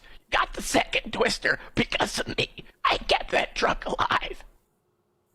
I couldn't keep the other. I couldn't keep Bill Paxton alive. Dying over here. I couldn't keep Bill Paxton alive, but goddamn it, I could keep that fucking truck alive. I was the mechanic that worked on. So there's a new Twister movie coming out. It's called Twisters. I can't believe he can do that live, dude. RFK, that lady was pretty. How come you didn't talk to her? I didn't need to. I stood there and watched her type in her phone number. You did what? That girl at the bar was pretty. Why didn't you talk to her? I didn't need to. I stood there and watched her type in her phone number. That lady was pretty. How come you didn't talk to her? I didn't need to. I stood there and watched her type in her phone number. You did what? I'm gonna invite her over to a Kennedy Christmas. Jesus Christ. Going to invite her over for a Kennedy Christmas. Here's one. Are those my manatee-filled pot stickers? Are those my manatee-filled pot stickers that were in the freezer? We're in the freezer. I have been saving those for a Kennedy Christmas. Put it down. Oh, hell yeah. Damn it. That guy's good. There was another one we were going to do. Hi, all. JD Vance here. This guy. I think he responded to a different video that I saw earlier. This one. While you guys watch this one, I gotta go check the laundry, okay? I'll be right back. This is a donut shop video that this comedian's responding to as JD Vance. I would like to order some normal donuts, please. Oh, sorry. Sorry, you scared me. Ha ha ha. Fear, one of the 3 human emotions. JD Vance here, and I want to come on here and say, while I like japes and jests as much as the next guy, this video is not funny. Yeah, I was a little weird in the donut shop, but I'm a man with real feelings and not some sort of Ratu-Datu type robot or an equivalent. I have real thoughts and ideas, and I eat food. And I definitely don't have some sort of quado alien living in my tummy telling me what to do. If this kind of video is acceptable, what else could you make fun of, you know? That my favorite Spotify genre is marching band? Is that on the table? Or that every time I see a police car, I salute until my arm falls asleep? You gonna make fun of that next? You gonna make fun of the time I got in trouble because I was commenting on all my wife's friends' Facebook pictures where they were wearing swimsuits? I was saying stuff like, daddy likey and yummy. You're not supposed to say that, but I didn't know at the time. At the end of the day, all this stuff is just meant to distract from the issues. God bless Quado. I mean, God bless America. I would like to order some normal donuts, please. Oh, sorry. Sorry, you scared me. Ha ha ha. Fear, one of the 3 human emotions. JD Vance here, and I want to come on here and say, while I like japes and jests as much as the next guy, this video is not funny. Yeah, I was a little weird in the donut shop, but I'm a man with real feelings and not some sort of Ratu-Datu type robot or an equivalent. I have real thoughts and ideas, and I eat food. And I definitely don't have some sort of quado alien living in my tummy telling me what to do. If this kind of video is acceptable, what else could you make fun of, you know? That my favorite Spotify genre is marching band? Is that on the table? Or that every time I see a police car, I salute until my arm falls asleep? You gonna make fun of that next? You gonna make fun of the time I got in trouble because I was commenting on all my wife's friends' Facebook pictures where they were wearing swimsuits? I was saying stuff like, daddy likey and yummy. Ooh. You're not supposed to say that, but I didn't know at the time. He's got what's-her-name's makeup on. What is it? What's her name? JoJo Siwa. At the end of the day, all this stuff is just meant to distract from the issues. God bless Quado. I mean, God bless America. Hey there, JD Vance here, and I wanted to talk specifically to the male voter from Pennsylvania to Frisco. Let you know that we gotta stick together. We gotta fight back against Kamala Harris this fall. Because if she has it her way, we're gonna spend our Sundays wearing bras and watching the Barbie movie on Blu-ray disc. I know I'd rather be wearing bras and watching the Barbie movie on Blu-ray disc. tipping back an ice-cold Budweiser light lager, lime or otherwise. Or watching my team, the Cincinnati Bengals Tigers football. Or destroying my online group chat at Stratego. I'm so good at Stratego. They have no idea. Or eating nary a dozen chicken's wings at the Buffalo W Wings. Eating nary a dozen. My chums. Why we'd be making japes at each other about our fantastical football teams. Our ribs would be sore from laughter. But Kamala wants to take that away. Watching my team, the Cincinnati Bengal Tigers football. Hey there. Hey, Tim Walls. I'm done messing around. It's no more Mr. Nice, JD. I'm sick and tired. I'm sick and tired of people saying Tim Walls is like a friendly uncle who just wants what's best for you, and that JD Vance is like a weird younger uncle who every time he sees you comments on how your body has changed since the last time he saw you. I hate that people say that.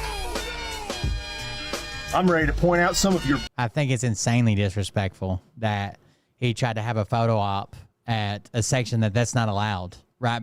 Not only because I understand that those families invited him, they went to those families' soldiers' graves. It doesn't matter. It's not only that family. Even if the family said, yeah, you can take a picture here, it doesn't matter. All of those are recent casualties. They're in Section 60 now. All of those are recent casualties.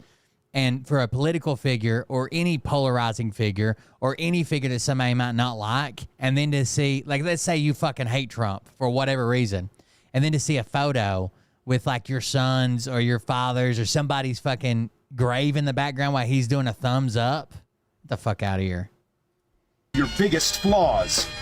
For instance, you didn't even go to an Ivy League school, which makes me think you don't even know the handshake to get into the Winklevoss's game night. A little bird told me you got a DUI 30 years ago and then quit drinking. That sounds like a quitter to me. Really, Tim? You're a football coach? Enjoy playing sports ball while I'm outlawing public roads. That's right. When I'm vice president, you'll have the privilege of paying Raytheon to use the highway. I'm running. So get ready, Mr. Walls, because our debate is going to be chaos. It's going to be destruction. It's going to be the desolation of Smaug. Hey, Tim Walls, I'm done messing around. Hey everybody, wanted to jump on here out of character to let you know that I'm going to be at the Tempe Improv this weekend. Be doing some stand-up featuring... Hey y'all, JD. That's awesome. I want to stand-up comedian. To Pennsylvanians. I know I made a little swing state snafu when I ordered a Philly cheesesteak wrong, but I want to assure all y'all, I'm just like you. I'm an Ohio Rust Belt guy, right next door. And I love me a water ice. I like to call stuff John. I like to read Joe Paterno's Nittany Lions. One time I called the cops on Jerome Bettis when he was sitting in a hotel lobby. That's what I told the police. Kamala Harris wants to make the great Rocky statue wear a woman's negligee and go by she, her. I want to make the Rocky statue work overtime in a steel mill. Kamala Harris wants to make Pennsylvania's kids take improv classes and watch Call Me By Your Name. I want to give Pennsylvania's kids the freedom to do fracking during recess. Democrats would like to fix the crack in the Liberty Bell, but I want to embrace our history. I want to keep the crack in the Liberty Bell. Declare it a man. Give it a man's name, like Alan or Glenn. Pennsylvania, the choice this fall belongs to you-ins. You-ins. Hey America, JD Vance here, and I wanted to remind all of you that if Kamala Harris is president, it's curtains for being a guy and doing guy stuff, like shooting a hoop, or tipping back a Coors Light. I think we've seen this one. This must be a pinned video. Or letting your friend from Silicon Valley have some of your blood to make him younger. Or yell at son. And I heard the Democrats... Or yell at son. ...want to make it illegal to eat meat, so you couldn't even hunt for fish in the hills of Appalachia. And I won't stand for that. Hey America, JD Vance here, and I wanted to remind all of you that if Kamala Harris is president, it's curtains for being a guy and doing guy stuff, like shooting a hoop. Tipping back a Coors Light. I was trying to find, there's a video. We're pumping weights. We're letting your friend from Silicon Valley have some of your blood to make him younger. We're yell at sun. And I heard the Democrats want to make it illegal to eat meat, so you couldn't even hunt for fish in the hills of Appalachia. And I won't stand for that. Hey America, JD Vance here, and I wanted to remind all of you that if Kamala Harris is president, it's curtains for being a guy and doing guys. Sorry, I know that's just playing on loop, but I'm looking for something. Tipping back a Coors Light. We're pumping weights. We're letting your friend from Silicon Valley have some of your blood to make him younger. We're yell at sun. And I heard the Democrats want to make it illegal to eat meat, so you couldn't even hunt for fish in the hills of Appalachia. And I won't stand for that. Hey America, JD Vance. I'll pause it so you don't have to keep watching on loop. There is a video floating around somewhere where JD Vance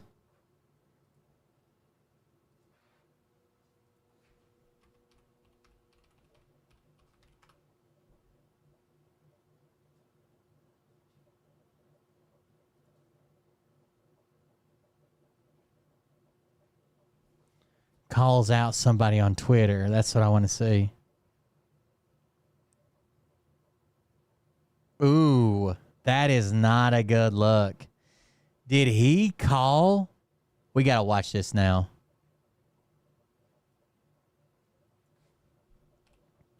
There are certain things that you could call a person of color that are not like saying the N-word, right?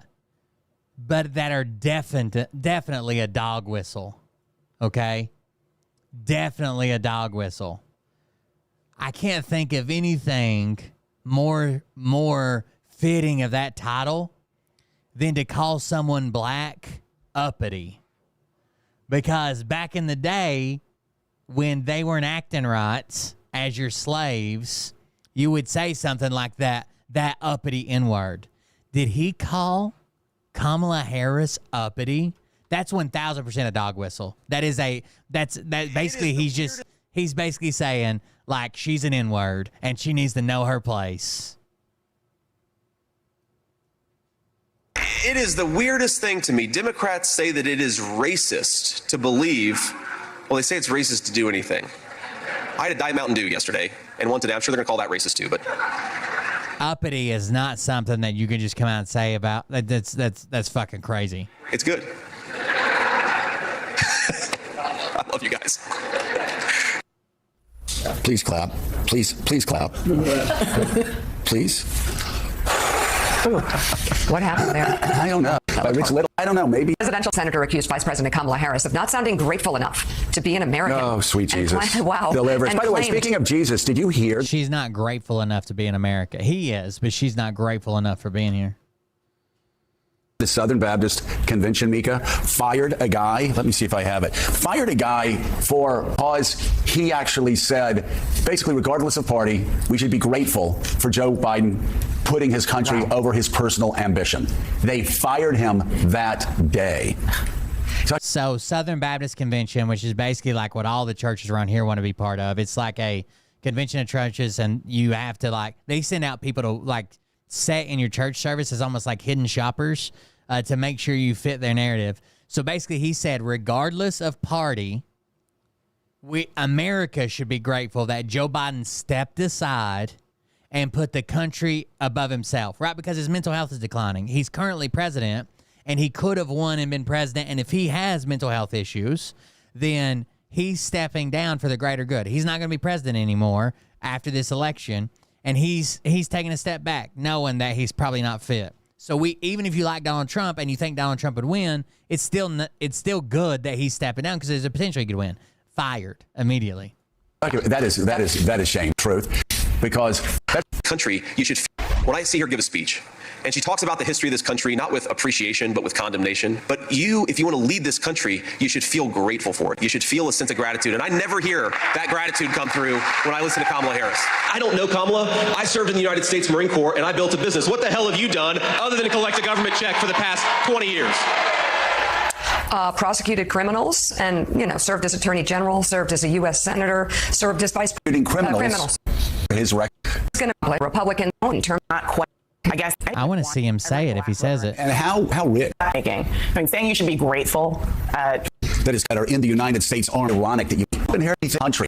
Did he actually use the word uppity, or are they saying like he's like in? I think that J.D. Vance and Donald Trump and Republicans that put out. Maybe they're saying that he implied she was uppity by not being grateful enough, right?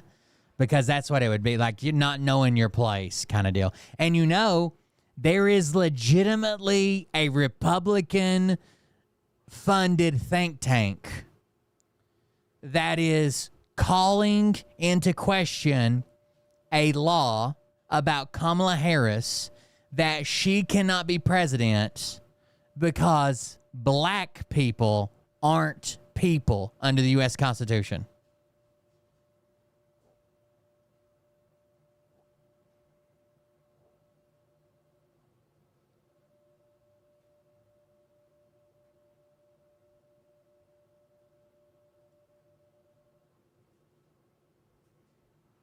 That's insane.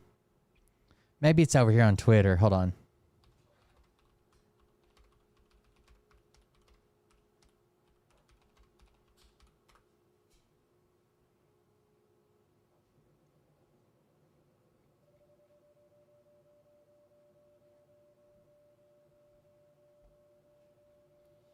There was a video I saw with a screenshot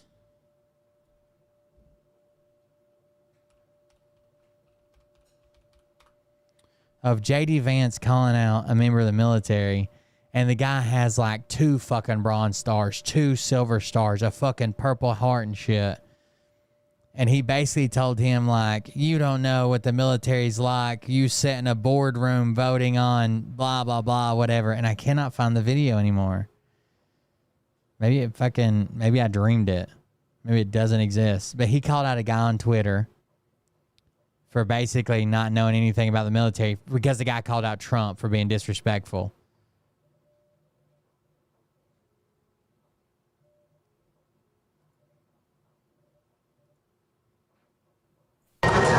Okay. Whatever that be. That was the wrong video. The person that I least want to see as president is Kamala Harris. It's almost impossible to imagine a person whose combination of this is from 2019 cultural liberalism and elitism less aligns with my own politics. But I also don't think she has a great chance of winning the nomination. Thank you. Oh no. The person that I least want to see as president is Kamala Harris. It's almost impossible to imagine a person whose combination of sort of cultural liberalism and elitism less aligns with my own politics. But I also don't think she has a great chance of winning the nomination. Thank God. The person that I least want to see. Damn, now he's going to lose to her. Member to President ask Kamala Harris. questions. It's I just want to almost clarify impossible that the to imagine a video person- that we saw. Oh my God, how many things are playing? Done by Senator Cruz. What is this from a year ago? Member to ask questions. I just want to clarify that the video that we saw earlier was a simulation done by Senator Cruz, I think, and his team. That was not a real video of the incident. There seems to be some confusion about that. So no, ma'am, I knew it was a simulation. yes, okay, yeah. You clearly stated that, but not everybody may have captured that. So we just want to reiterate that. Next I have. It says he goes off on the FAA using inclusive language. Thank you, Madam Chair. Mr. Nolan, thank you for being here. I did not realize that. I'm going to ask just a little bit about some of the unusual increases in obsession with the vocabulary and language that we're seeing in some of the FAA guidance and related documents related to our aviation industry. I want to ask, did the FAA issue a 176-page guidance document changing notices to airmen to notices of air mission in December of 2021? We did. This was in part to avoid using the gender term airman, correct? Yes, sir, I believe so. Okay. On November 10th, 2021, the FAA held an inclusive language summit. Are you familiar with this effort? I am familiar with it. It says Senate Commerce Committee holds hearing on the FAA's NOTAM system failure. So NOTAM is Notice to Airmen. It's an aviation notice system to like put out basically bulletins for things that are going on, right? Like, this is in the area, be advised of this, no flying here, no whatever, right? That's the NOTAM system. But I don't know what happened that brought this up. But he's fixated on the language that they use because it's inclusive. During the summit, which had a solicitation published in the Federal Register, Deputy Administrator Mims stated that when we use terms like airmen or unmanned aircraft, sorry, I'm laughing because this has to be a joke, we're sending a message that only men belong in the aerospace community. Do you agree with that statement? Well, Senator, what I could say is that having been a pilot for 42 years and seeing the evolution of our aerospace industry, I started out in helicopters and have flown. I don't think it's so severe that like the first time someone says airmen, that some little girl's like, I can never be a pilot, right? But I do think that once that structure is over and over and over and over and over and over and over and over and over and over and over and over and those systems over and over, it does like disenfranchise people from potentially doing things or joining things or becoming things. Like they hear it so many times. As a captain in big jetliners. Sure. Not everyone is a pilot today. We have drones. We have space. Explain to me how Harris is for communism. I'll wait. What are her communist policies? Spacecraft, I'm sorry. And so I do believe going to notices to air missions is absolutely the right thing to do. It is an accurate reflection of where air. So they're changing it from notice to air missions from notice to airmen. Space system is today. Fully supportive of that. And none of that, by the way, detracts from our mission, which is the safety of our airspace, and that will always be our North Star. Yeah, I think the point is, if it makes sense for some aviation reason, that's fine. If it makes sense purely to avoid gendered language, it seems like an unnecessary preoccupation with the words that you're using and that we're using rather than... But what does it prevent? Like if we change... So here, maybe it doesn't have any effect. Maybe it doesn't have any effect. See, you're not gonna say a policy. You're just gonna sit there and be like, communism. What does it matter? Maybe it doesn't have an effect on little girls or females or people trying to break in and become pilots or STEM or whatever it might be, right? But who does it hurt if we change it from notice to airmen to notice to air missions? It's not going to take an extensive amount of money. It's not going to take a government study. It's not. It doesn't bother anybody, and it could help something. So what does it hurt? Why? Why the fixation on it? If someone thinks that it could potentially fix a problem and it doesn't cost us anything, it doesn't really change anything, there's nothing wrong with it, right? Just from now on, when you put it out, you put notice to air missions, and that's it. It's still the same system, still everything. And the work that we're doing. I want to just ask a couple of additional questions about this summit. The public notice for the meeting stated, if any individual employer, contractor, or industry partner feels excluded or marginalized because of language or words, the work of the agency suffers. Do you agree that the feelings of FAA employees about language are this important? This was all the flights that were shut down in 2023. That was from the NOTAM system went down. Is that as we seek to attract the next generation of people into aerospace, mostly they won't look like the people sitting in this room. And so it's our ability to say, how do we bring tomorrow into today, into an industry that is evolving right before our eyes? So our ability... I'm all for getting as many people into fucking science and aeronautics and fucking engineering, whatever, right? All people. If they're good at it, let's go. To find inclusive ways of reaching underrepresented groups is a right path to be on. Okay, I'd ask unanimous consent to enter into the record the Drone Advisory Committee public e-book. I have it right here. This document uses the term wife as an example of the type of language that we need to eliminate. Is that something you support? I'm sorry, could you restate the question? I'm sorry, sir. Yeah, I just said, so I'm asking unanimous consent, first of all, to enter this into the record, but it explains that wife, the word wife, is an example of the type of language that we need to eliminate. And I'm just asking if that's something you think is necessary or something you support. I'd have to give that one some more thought. Well, I would hope that the word wife is not something that or something that we can all agree is a reasonable vocabulary word that most Americans use in their daily life. It's not something that we need to eliminate. I don't have much. Well, it depends on what context it's used in. If it's telling every airman to call their wife and tell them goodbye, well, obviously that wouldn't apply to everybody, right? Here, so it would just ask here at the same summit. During a panel called How the FAA is Pushing Gender Language Boundaries, a panelist stated that FAA leadership brought us to where we are here today. We see the recommendations from the committee as a foundation, but it's also just the beginning of the conversation. It strikes me that preoccupying ourselves so much with the words that we use rather than the work that we do, especially as our infrastructure appears to be crumbling and we've had major flight outages the last couple of years, is at best a distraction and at worst a thing that takes attention away from focusing on the real problems. I worry, especially I represent the people of Ohio, and I'm very confident that the majority of Ohioans, if there's a pilot who is offended by the word wife or the word cockpit, maybe that person shouldn't be a pilot. So rather than kowtowing to people who are fragile, maybe we should actually say, if you're so worried about the words that we are using, you shouldn't be flying, multi-ton metal engines through the sky. And I just ask all of us to maybe try to focus as much on real problems, like the fact that our aviation system seems to not be working as well as it used to, than the fact that we may use uninclusive or under-inclusive language. Thank you, Mr. Wall. Appreciate it. This guy's the worst pick. This guy's the worst pick for anything.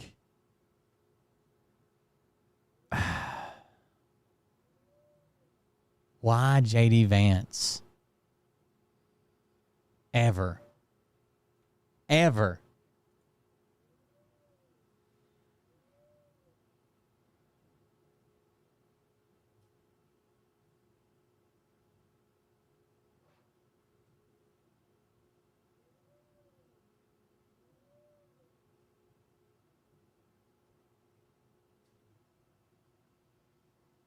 Sorry, I was catching up and reading something. I guess I just don't get it. Let's see what else we got here.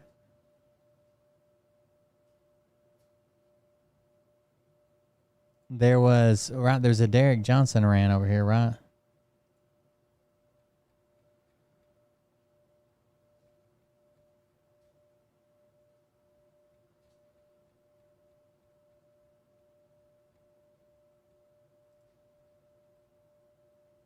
One, it's also what put me on the map. This is what put me on the map. August 24th, 2022, in a pickup truck on the side of the road when I was talking about everybody. One, but it's also what put me on the map. This is what put me on the map. August 24th, 2022, in a pickup truck on the side of the road when I was talking about everybody who does not understand Title 10 of the military. Title 10, we all raise our right hand to if you're a veteran like myself. All right, we all raise our right hand under Title 10, Section 502. You can't have one without the other. All right, and I said specifically way back then that every memorial grave in this nation that is laying in peace, laying in state, if you don't seek to understand our foundation, our military foundation, our military laws, military orders, military regulations, military customs, you're doing their service a disgrace. So you see all these people right now, all these blue checks. Well, they don't matter. Not all of them matter.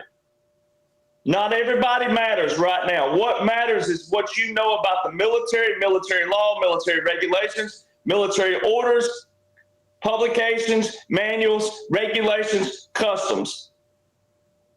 So this couldn't be any more epic, more perfect of a setup for what is about to happen. It couldn't be any more perfect.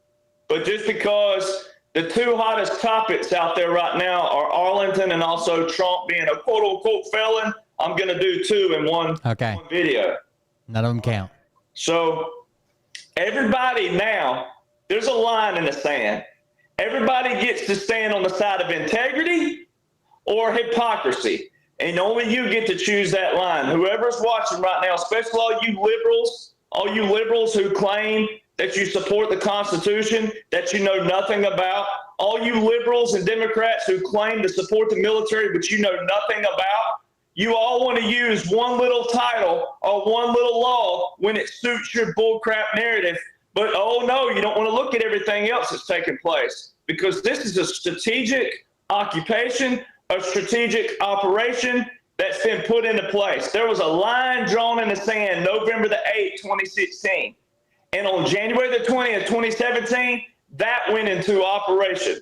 And if you haven't been paying attention from that day to present day, you've been missing out on the most biblical, monumental, historical, covert, sting, clandestine, perfect kind of operation known to man, operation, occupation, government in exile, which is all outlined. And guess what? Can we hit that drum roll? Military publications. So if you want to talk about the military now, let's go ahead and talk about the military. Because damn, he's all riled up tonight, isn't he? I forgot that somebody sent me this poll. Let's see if we can open it. Presidential election. Oh, shit. Is this real? Hold on.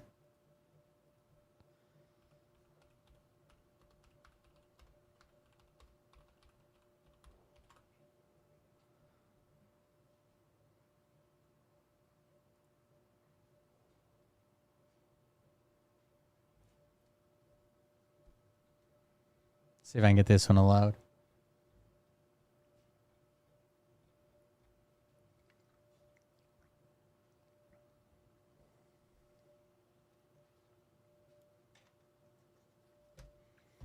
Sorry.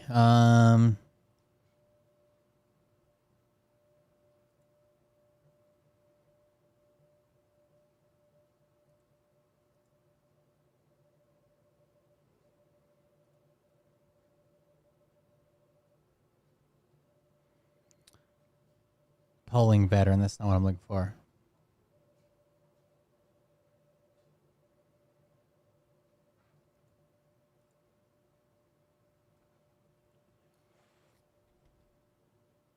I don't know that that's real. There's just too many fucking dumbass veterans that just blindly support Trump. This poll is wild. It says that 89% veterans support Harris, 94% female veterans, 84% active duty, 96% wounded vets. And it's saying it's a Fox News poll. It's just a screenshot, though, so I'm trying to find it.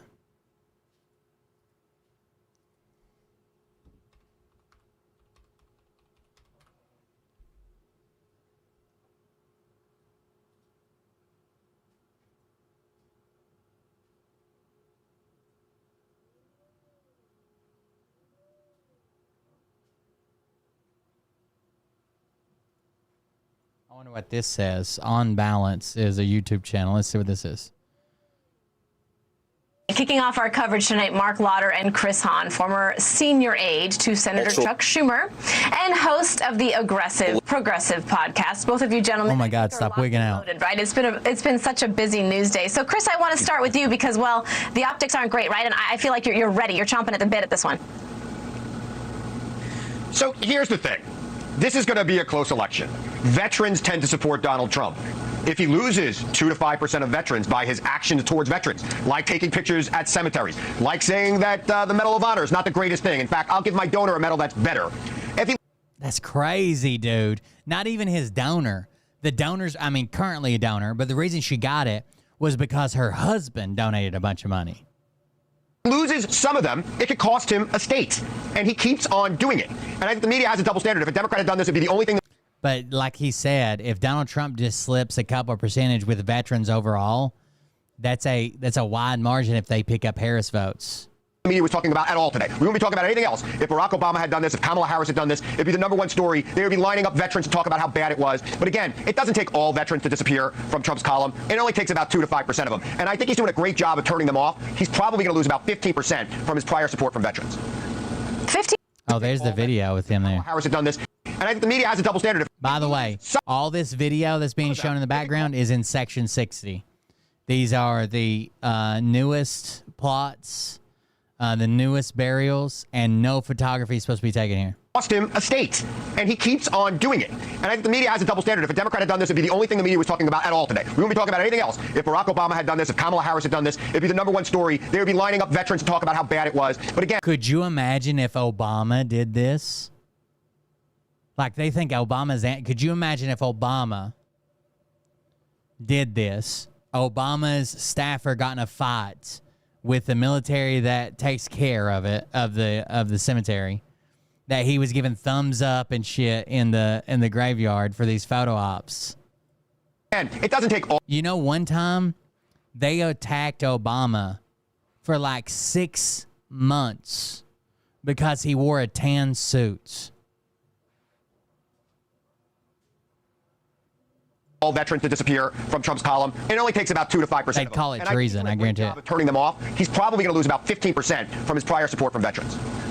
15, Mark, do you think he's going to lose 15%? I mean, it seems pretty bulletproof to me.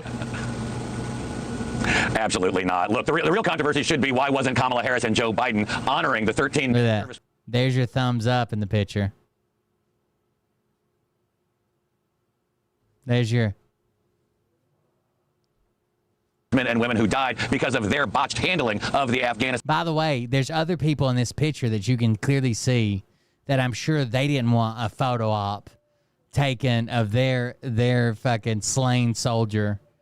withdrawal. And while Joe Biden was on the beach, and we have no idea what Kamala Harris was up to, probably trying to study for a 18-minute interview, Donald Trump was there laying a wreath at the Tomb of the Unknowns and visiting with families of people whose family members we'd lost in service. And so you can try to make this about something else, but one side was there, the other side was responsible for it. They can't even take ownership of it, let alone honor those who have fallen. The more I look into it, the more I see that even the stuff. So not only did Donald Trump enter into an agreement with the Taliban, and I honestly think it was because he was up for re-election, the timetable and everything he put in and the troop withdrawal. Not only did he enter in an agreement with the Taliban with nothing. So the Afghans that spent 20 fucking years fighting by our side, helping us, interpreters, soldiers, the people we got geared and trained up, the Afghans that wanted freedom for their country, that trained with us, there was nothing in there to protect them. They were just fucking slaughtered, right? And when people told him he couldn't trust the Taliban, he's like, oh, I trust them enough to take care of the terrorists. Motherfucker, they are the fucking terrorists in Afghanistan, right? The authoritarian rule they rule with.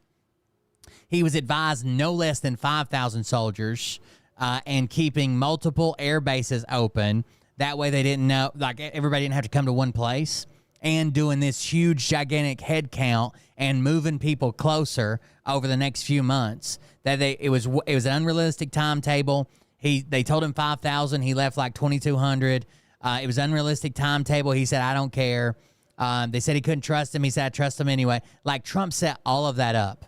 The problem Joe Biden had was that the Taliban doesn't care who the fuck's president. If you told them we're getting out on this date and you don't, there will be hell to pay, right? Shit will just be blowing up.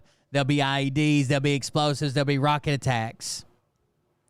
Not to mention, everybody talks about the equipment we left, right? Everybody talks about the equipment that we left over there. The generals wanted a plan to catalog and pull this equipment in and back to where we could recover it. Trump said it wasn't needed. Don't worry about it. And he blames it all on them. But they were just trying to fulfill Trump's plan without a fucking international incident, which it still happened because you can't really trust the Taliban, even though they said they didn't do it. It was these other groups, blah, blah, blah. They let it happen, or they did it themselves, right? It was their parting shot while we were leaving with the explosions, car bombs, and shit like that. But generals were advising him day in and day out that this was wrong. He wasn't doing it right. He wasn't setting it up right. And then Trump thought, oh, look, I can tell them we got them less than 2,500 people there. That'll help me get reelected. That's exactly what he thought. I pulled almost all the troops out. We only have a small contingent of 2,500 or whatever. He set up this clusterfuck, and Joe Biden was in the case like, we made this promise, and if I don't pull them out, what the fuck is going to happen?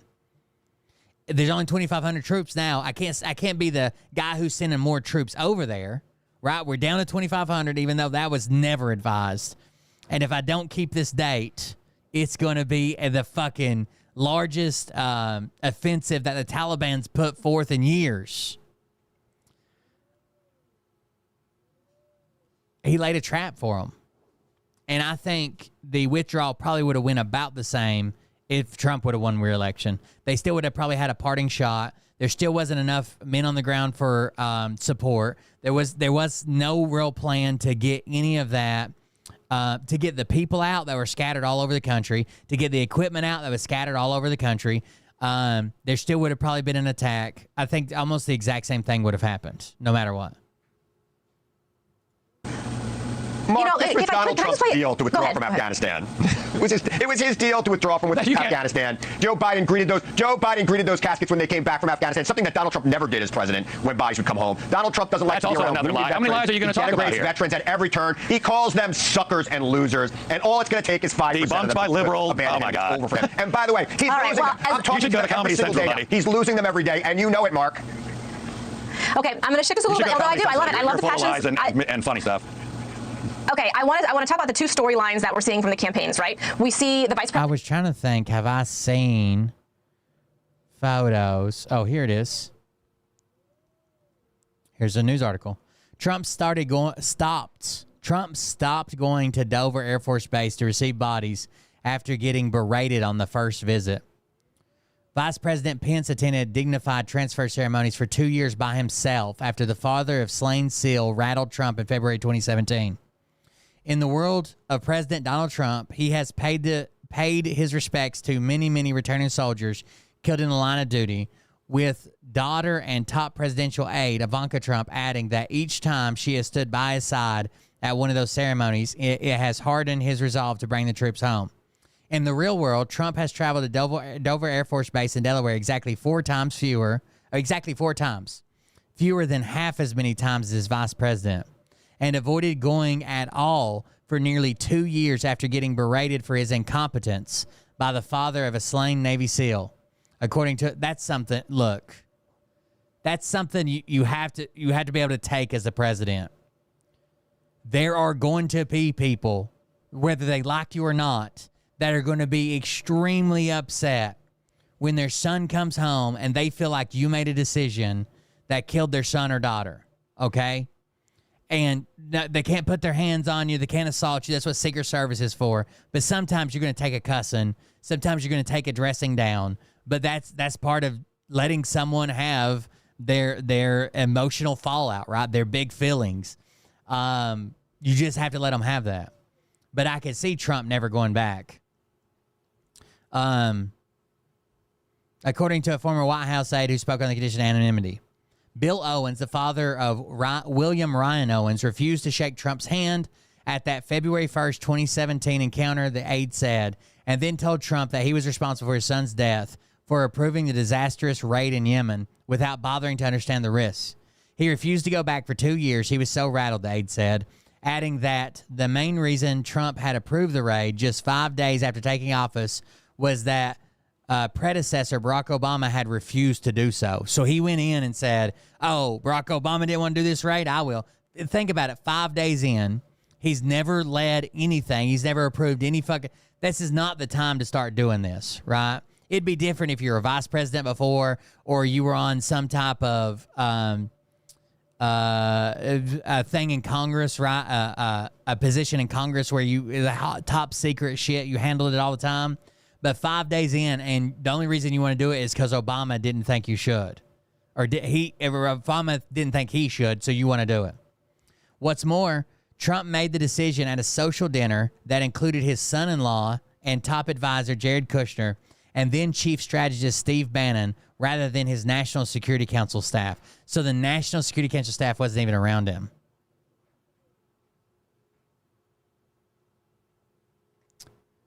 You can count on one hand the number of times Donald Trump has been to Dover, said John Soltz, chairman of the progressive political group Vote Vets,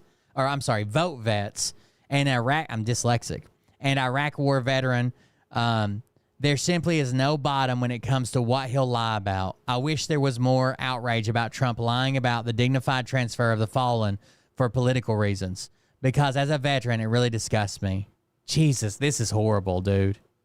I didn't even know about this, and it's making me feel like sick to my stomach. According to a HuffPost review of the Air Force records, there have been 96 dignified transfers, as the military refers to them, at Dover since the start of Trump's presidency, which saw the return of 127 Americans killed overseas. Trump has been there for 4 of the transfers, a total of 9 soldiers. Out of 127 soldiers, Trump has seen 9 come home. It's one thing to not go. It's another thing to lie about it, said Fred Wellman, a retired 22-year Army officer and helicopter pilot who served in Desert Storm and who now works with the anti-Trump group, the Lincoln Project. He said he recalls a visit by the former President George W. Bush and First Lady Laura Bush to Fort Campbell, Kentucky to meet families of troops killed in Iraq. They got yelled at, and Mr. and Mrs. Bush took it. He felt it was his duty to accept that. Obviously, Mr. Trump doesn't feel that way. Mr. Trump doesn't take responsibility for anything.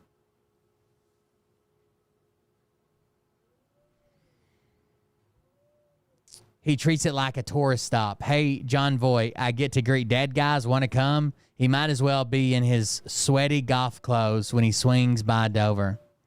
Trump, nevertheless, during August 18th news conference, claimed that he had been to enough dignified transferred ceremonies in his 3 years in office to be present for the return of many soldiers.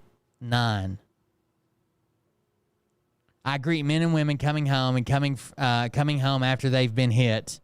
I've also greeted many at Dover, greeted many bodies coming back in. Many, he says. His elder daughter built on his fabrication 9 days later during her remarks at the Republican National Convention, which Trump chose to stage, despite federal law prohibiting it at the White House. I've stood by my father's side at Dover Air Force Base as he's received our fallen heroes. Each time, it has steeled his resolve to finally stop the endless foreign wars.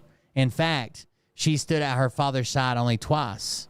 The first being at his very first trip to receive the body of Ryan Owens.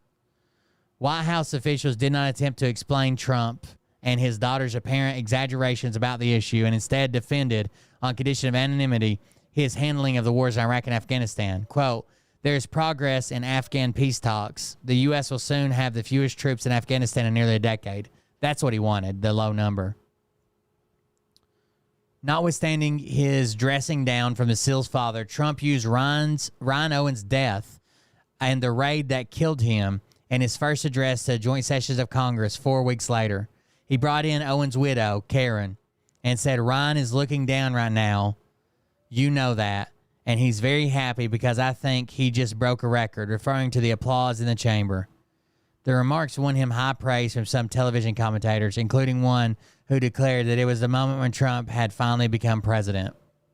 Trump did not return to Dover until January 19, 2019, when he was there for the arrival of bodies of 4 soldiers killed in a suicide bomb attack in Syria. He went again on November 21, 2019 for the return of 2 soldiers killed in a helicopter crash in Afghanistan.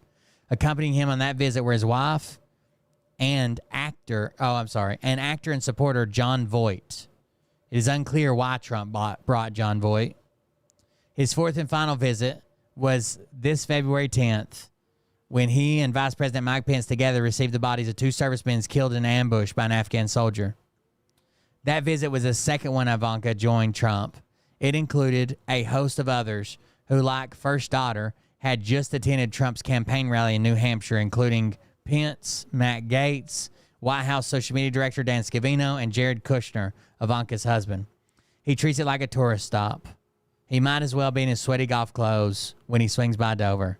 Since February 10th, there have been 17 dignified transfers at Dover for 18 killed service members. Neither Trump nor Pence has attended any of them. The new lies about receiving fallen soldiers are not Trump's first on the topic. In October of 2017 news conference, Trump falsely claimed that the previous presidents, particularly Obama, had not taken the time to call the family members of fallen soldiers. It is unclear whether he was intentionally lying or simply making up assertions without knowing the facts. When he was asked in a follow-up question why he falsely impugned Obama and others, he said he didn't really know what Obama did, but claimed, that's what I was told. Obama called all these fucking families and whatever. Bill Owens, meanwhile, recently appeared in a Vote Vets ad urging Americans to vote against Trump. Just 5 days in his presidency, Trump ordered Ryan's SEAL team into Yemen, not from the Situation Room with intelligence assembled, but sitting across a dinner table from Steve Bannon, Owens says in the ad. There was no vital interest at play, just Donald Trump playing big man going to war. He heard Obama wouldn't do it, and he said, but we'll do it. If Obama wouldn't do it, we'll do it. With no intelligence at all there. Just him and Steve Bannon at a dinner. Owens declined HuffPost's request for comment on this article. In the swing state of Georgia, we see them stumping very much, especially today and heading into September. So, Mark, I want to talk to you a little bit about the Wall Street Journal said there's been a reboot in the campaign, in Donald Trump's campaign, that they're going to be focusing more on issues. They're going to be holding smaller events. That's fucked up, dude. Play with his campaign, or does he? That's why I don't understand. Like, I know there's people I serve with that still support Trump. I just don't understand. When you look at his record on veterans, I can understand if you're like, I won't vote for, let's say I won't vote for Kamala Harris either, but how the fuck can you go and vote for Trump? The energy in these big rallies. Well, I think it'll be a combination of both. I love this move because really this is going to be decided by policy. Enthusiasm, vibes, joy aren't going to lower anyone's gas and grocery bills that were driven up by Joe Biden and Kamala Harris. It's not going to secure the border, which was opened up by Kamala Harris, the border czar, and Joe Biden. And it's not going to bring our world to peace, which is now spinning in chaos because of Joe Biden and Kamala Harris. So keep focusing on policy. You'll still do a couple of... Have you noticed how their whole thing is, The MAGA platform is always the world's going to end and they're doing it to you, but I'm the only one who can fix it. I'm just tired of all that fucking negativity, dude. Like, it's not that fucking bad, right? We've been here this long. It's not that fucking bad. Everybody was scared. I'm not scared of Russia. They got their hands full with fucking Ukraine. 2-3 big rallies per week, but these smaller events talking about policy because people remember things were more affordable under Donald Trump, the border was more secure, and the world was safer under Donald Trump. Kamala Harris doesn't even know what her policy is. You know, Chris, I think you need to react to that. Yeah, the border was, there was a lot less traffic in the border in 2020 because it was the worst year in the history of this country. People weren't coming here because they were stuck in their houses and gas prices were low. You've had more people in one year than they had all four under Trump. Donald Trump failed to protect us from COVID, and he allowed the economy to crumble. And that's why things were cheap, because nobody had any money. More people died under Joe Biden became president and reopened up. When Joe Biden became president and reopened the economy, prices spiked and people had jobs. And now inflation has come down. So you're going to need another storyline. Thanks for watching. Go to joinna.com to find News Nation on your television provider. And don't forget to click the red subscribe button below to get more of News Nation's fact-driven, unbiased coverage.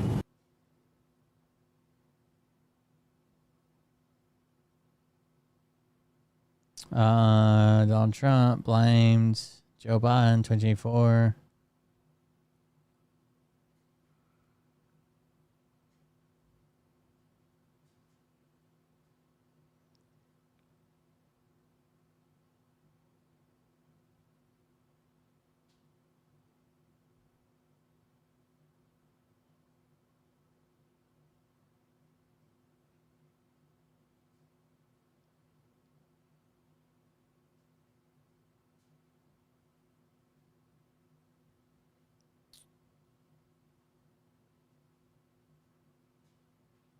Here we go.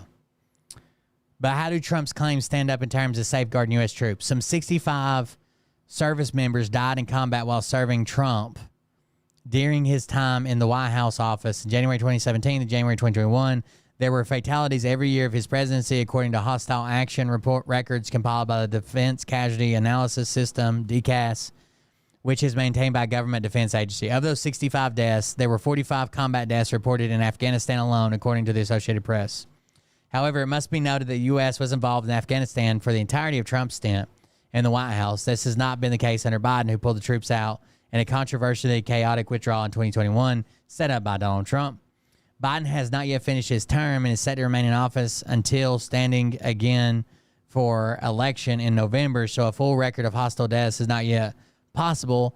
In addition, DCAS has not collated the yearly figures for 2023 nor updated as far as so far this year. However, the stats for 2021 and 2022 available, making it possible to assess half of Biden's term in office in terms of hostile action deaths. During 2022, by which the U.S. had left Afghanistan, there was not a single death caused by hostile action, according to DCAS. However, 13 were killed in one deadly bombing the year before during. So Biden's number is 13 compared to 65.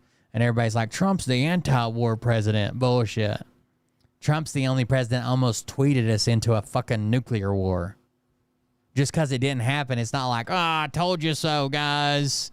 Told you so. Shit's wild, dude. That's disgusting. Trump's only been there 4 fucking times. Mike Pence had been double that amount by himself.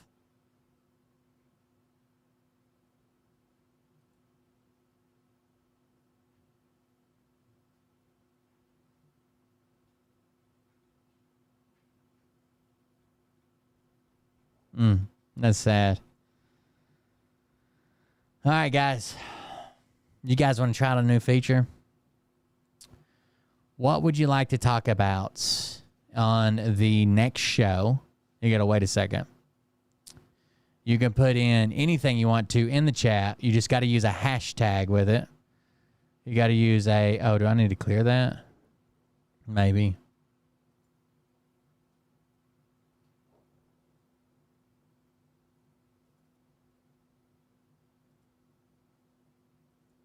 Talk about anything you want. What do you want to talk about on the next show? You just use a hashtag and put it in the chat, and it'll pop up behind us. What topic would you like to discuss on the next show? Anything you want to talk about, put it in the chat, hashtag, then the word. It'll pop up on the screen. We'll go from there. Look out. Yeah, it's a new feature called Visual Poll. So anything you put in the chat with a hashtag should pop up. And there you go. You can vote. You can make up your own vote. You can do whatever you want to. Use of tasers.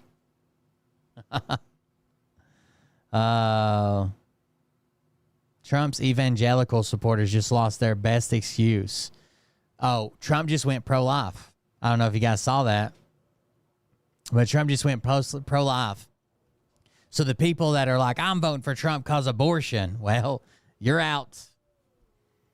The most common argument made by former President Donald Trump's evangelical supporters in defense of their support is that although Trump may not be a moral exemplar, what matters most in electing a president is his policies. And for them, abortion is their main one. Trump is a great pro-life champion. They say perhaps the greatest in history. And that is what most distinguishes him from the abortion extremists of Kamala Harris. On that basis alone, they insist Trump, regardless of his faults. These single-issue voters blow my mind, but one of them is. And it's usually like 95-year-old women who you can't even fucking get pregnant, bro. You can't even get pregnant. Why are you so upset about abortion?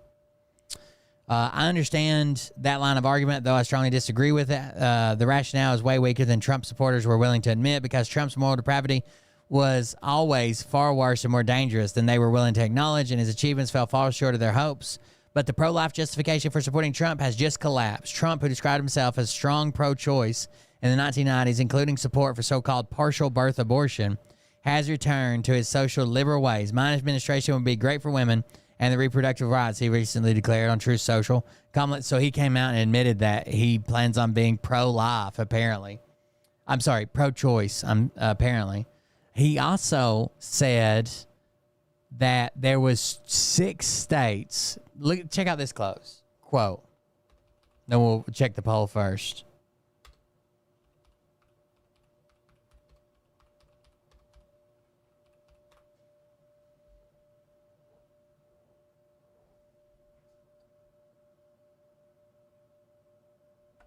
LED lights give no warmth. Police videos, I would say, one. And second would be Donald Trump is a piece of shit. Donald Trump is a piece of shit. And that police videos. Here's the one where he went pro-choice.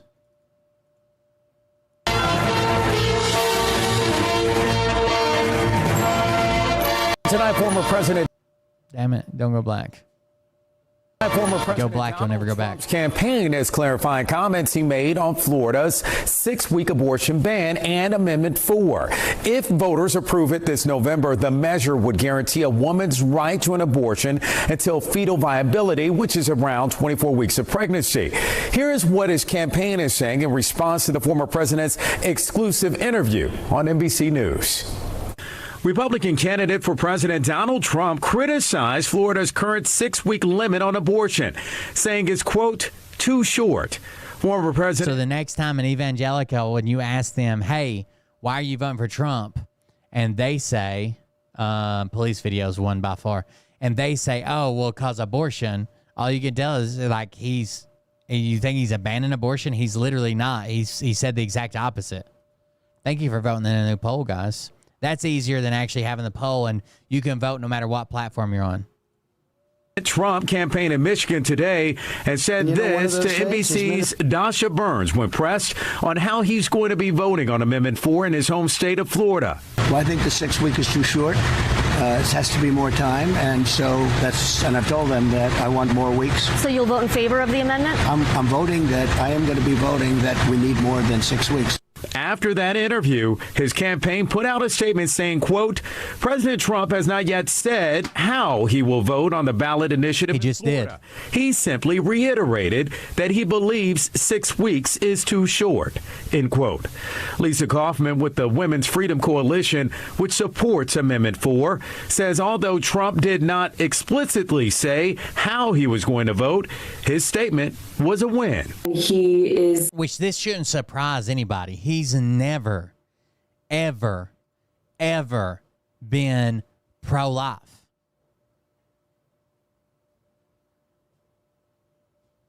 Ever.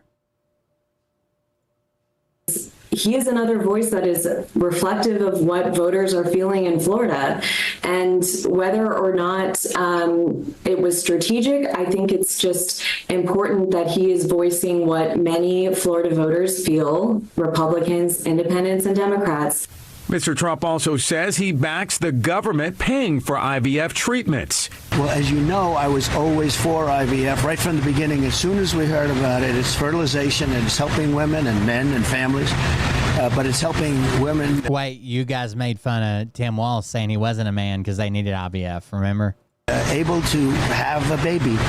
Some have great difficulty, and a lot of them have been very happy with the results, as you know, and what we're doing. And we're doing this because we just think it's great. And we need great children, beautiful children in our country. We actually need them. And we are going to be, under the Trump administration, we are going to be paying for that treatment. The Supreme Court justice, I guarantee you he's paid for abortions, is appointed by former President Trump, helped to overturn Roe v. Wade, putting abortion rights front and center in each state. So basically he supports Roe v. Wade, but he wants every state to have to vote on it. NBC6's Jackie Nesbraugh interviewed Mr. Trump in Doral on July 9th and asked, the only reason he wanted Roe v. Wade to be overturned is he thinks that secured him the evangelical vote. Well, Donald Trump overturned abortions. And they'll never look into more details than that. How he planned to vote on the abortion amendment. I want to talk about abortion because it is a big issue after the Dobbs decision by the Supreme Court. At least he's nice. He was nice enough to pay. Well, hell, they sell coat hangers anywhere, right? You are a resident here in the state of Florida, now a 6-week abortion. And I know you can just find a set of stairs out in like a park or something. Ban. It will be on the ballot, the abortion initiative. You will vote on that. How will you vote? Well, I'm going to be voting, and you probably saw our platform. We brought it back to the states. They've been wanting to do it for 52 years, bring it back to the states. We brought the issue back to the states, and I won't say how I'm voting, but I will be announcing it sometime prior to the vote.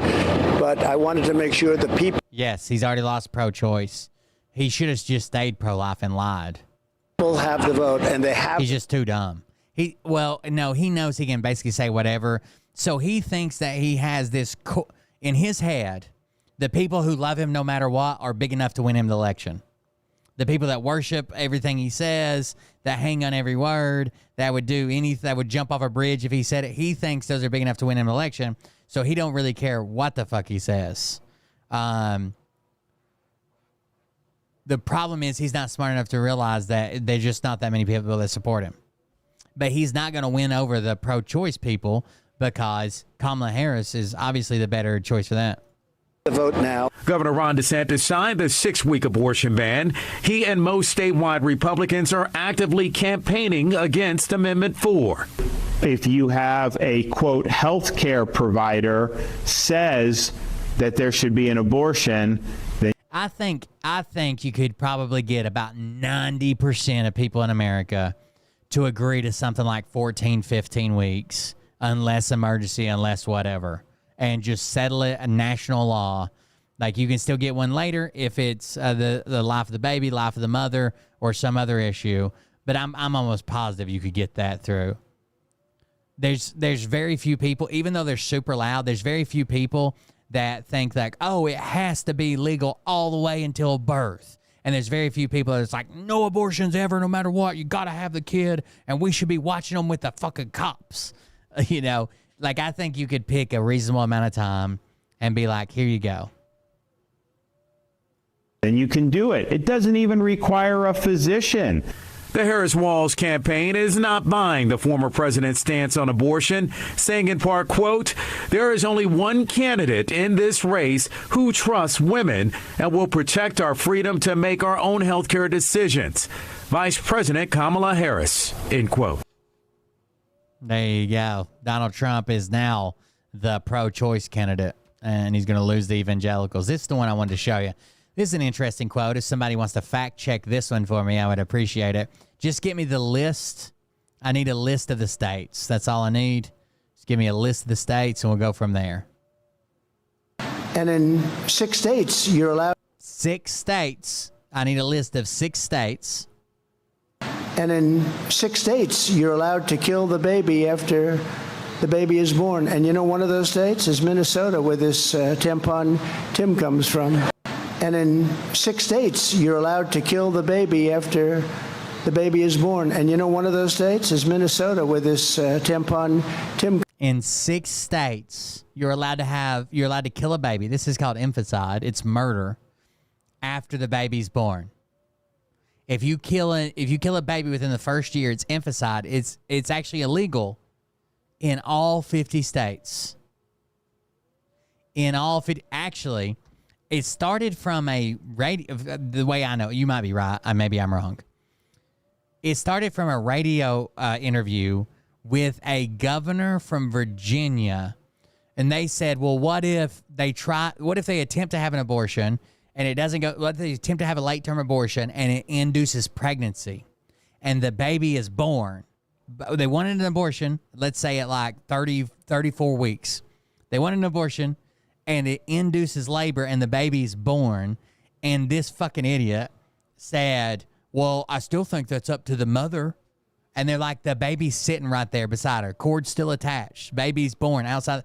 I think we got a lot to talk about, and that's still up to the mother, the woman there. I think it's the woman's decision to make, and it made this huge viral fucking bullshit clip that no one fucking supported. But they claimed, here's what the left supports. Here it is, right here. And in 6 states, you're allowed to kill the baby after the baby is born. And you know, one of those states is Minnesota, where this tampon Tim comes. But you might be right. They might have been asking him this question because of a California bill that was misrepresented. But I do remember that radio interview and everybody giving that guy hell.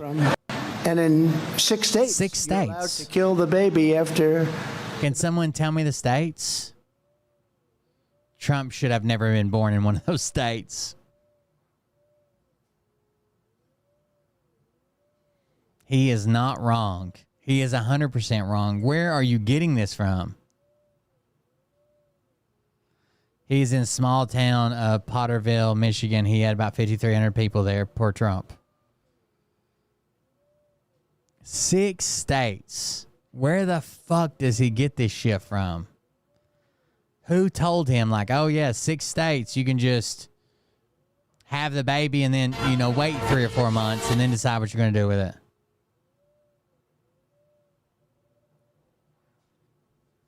Hold on just a second.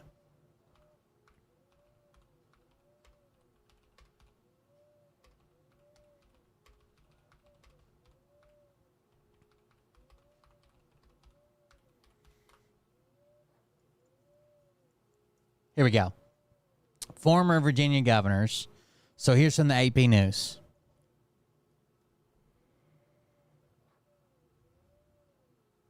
Damn it, I hate my I need to restart the computer, but we can finish this off. If the window ever fucking come over here. The window's just like wigging out. There you go. Right there. Post distorts former Virginia governor's comments on third trimester abortions. Claim a video shows Virginia Governor Ralph Northam during a 2019 radio interview speaking in support of infanticide or afterbirth abortions. AP assessment, false. Northam was given a hypothetical example of what could happen if a mother whose fetus had severe deformities or wasn't otherwise viable requested an abortion while in labor. His comments came in response to a question about whether he supported state legislation that would have loosened restrictions on abortions later in pregnancy. Experts told the Associated Press that abortions in the third trimester are extremely rare. The facts. Social media users are misrepresenting years-old comments Northam made about abortion in Virginia on WTOP, a news radio station serving the Washington metropolitan area. Quote, if a mother is in labor, I can tell you exactly what would happen, Northam says in a video from 2019 interview being shared online. The infant would be delivered, the infant would be kept comfortable, and the infant would be resuscitated if that's what the mother and the family desired. And then a discussion would ensue between the physicians and the mother. Let's see if we can find the video. This is what I knew it from coming from. NBC4's Julie Carey. And governors, you know, the issue of abortion rights emerges every year in the General Assembly session. This year, no exception. There was a very contentious committee hearing yesterday when Fairfax County Delegate Kathy Tran made her case for lifting restrictions on third trimester abortions, as well as other restrictions now in place. And she was pressed by a Republican delegate about whether her bill would permit an abortion, even as a woman is essentially dilating, ready to give birth. And she answered that it would permit an abortion at that stage of labor. Do you support her measure and explain her answer? Yeah, and I wasn't there, Julie, and I certainly can't speak for Delegate Tran, but I would tell you, first thing I would say is this is why decisions such as this should be made by providers, physicians, and I do like this. This is a conversation between the doctors. The law is written. The doctors know the law. This conversation between the mother and the doctor. I don't know. I'm not a doctor. I do like that part of it. Mothers and fathers that are involved. There are, when we talk about third trimester abortions, these are done with the consent of obviously the mother, with the consent of the physicians, more than one physician, by the way. And it's done in cases where there may be severe deformities, there may be a fetus that's non-viable. So in this particular example, if a mother is in labor, I can tell you exactly what would happen.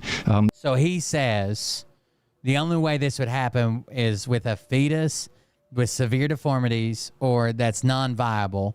And if this happens, so we're not talking about just a regular delivery here. I can tell you exactly what happens. The infant would be delivered. The infant would be kept comfortable. The infant would be resuscitated if that's what the mother and the family desired. And then a discussion would ensue between the physicians and the mother. So I think this was really blown out of proportion. But again, we want the government not... And people ran with this, that they would deliver the baby, resuscitate it, like bring it back to life, and then the discussion would be had, do we kill it now? Do you want to kill it? Do you want to abort the baby? That's what it was spun to, but I don't think that's exactly what he's saying here.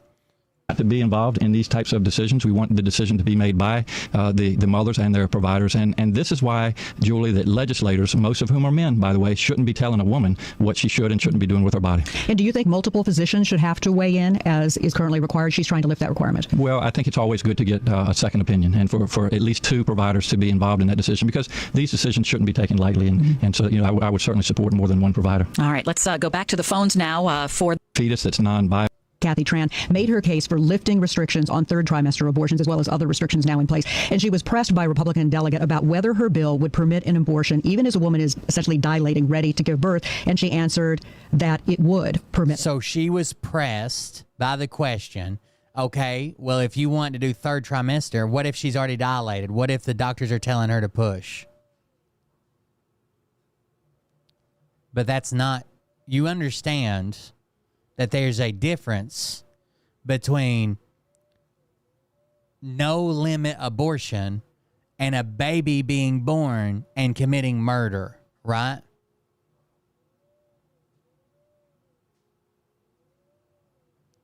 There are no states that allow a baby to be born and then killed.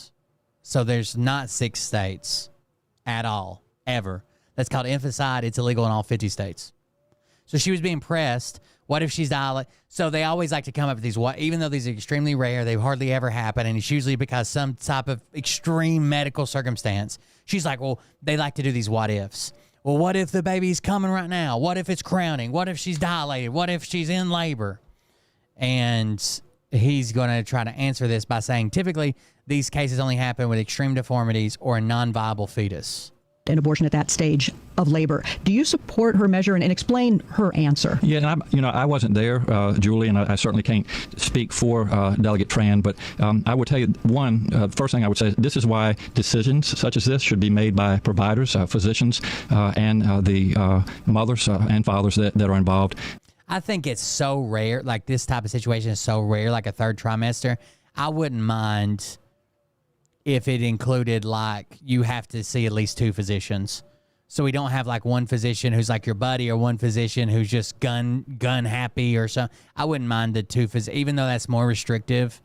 I wouldn't mind okay, well, we require you to at least get a second opinion.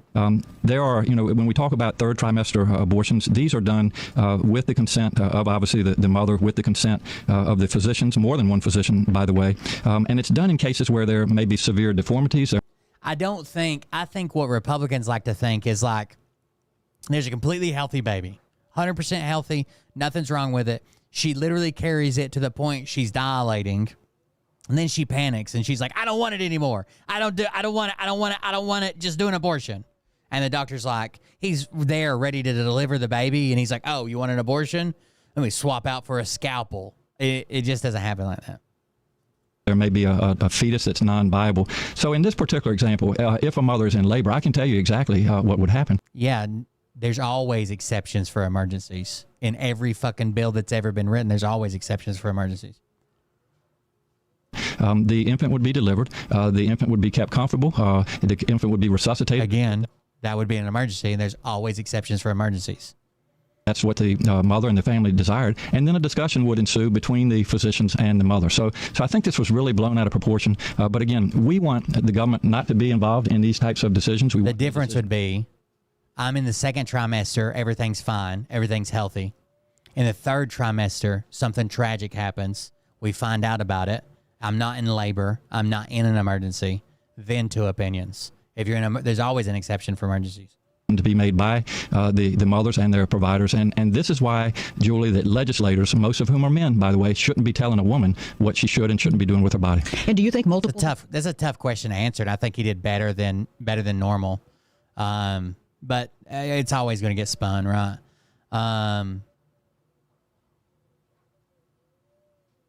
Yeah, I think that's it. You guys got anything else? I don't know. Thank you guys for joining us tonight. It is 1 a.m. Thank you for joining us. We'll be back tomorrow. It looks like I'm back on schedule. I will not be at the campground as much, so we might come in and do some early streams. We might do some Patreon stuff.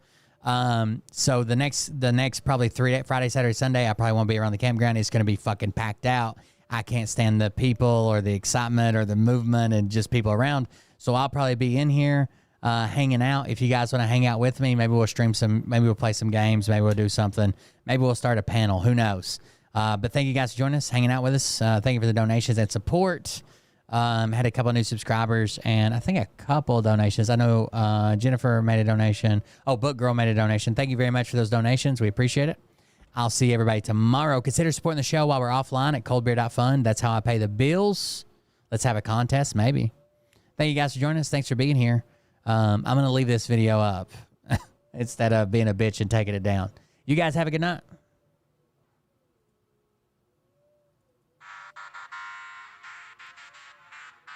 But I can tell you this about if this Love you, see you, bye. happens to see this particular show, you don't have the forking balls to call out the people on this planet by name and tell them exactly who they are and tell them the rest of the world who they are. You don't have the forking balls. You don't have the balls. Okay, Scott. Here we go, I think I started some shit. Listen off, it's about to get lit. Get the place in the best, you know that stage is set. You better buckle up, cause you ain't seen. I'll still be in the office for a little bit. I got 40 minutes left on a 3D print. I'm trying to finish up. And then I'll probably be out of here. You better buckle up, cause you ain't seen none yet. And they say that I'm a lunatic. Oh, and I probably need to restart the dryer again. In a sixth sense for the stupid shit. Where my true believer? Y'all need Jesus. Praise the Lord, head to the extreme. All these false fucking prophets who profit off of gossip. Worshipping drums, cocking, begging for a throat deposit. Swinging fucking meat hammers like fool in a thong. He's strapped to the shaft, eating his chest like he's King Kong. Starving for attention, I'ma make your gut burst. I'll be your huckleberry, I can quench that thirst. Baby eating lizard people, alien sex. What's next? Trump in a dress, fucking Flynn on his desk. A retard in a vest, climbing up 5G towers. Cause you told him if he did, he'd get fucking superpowers.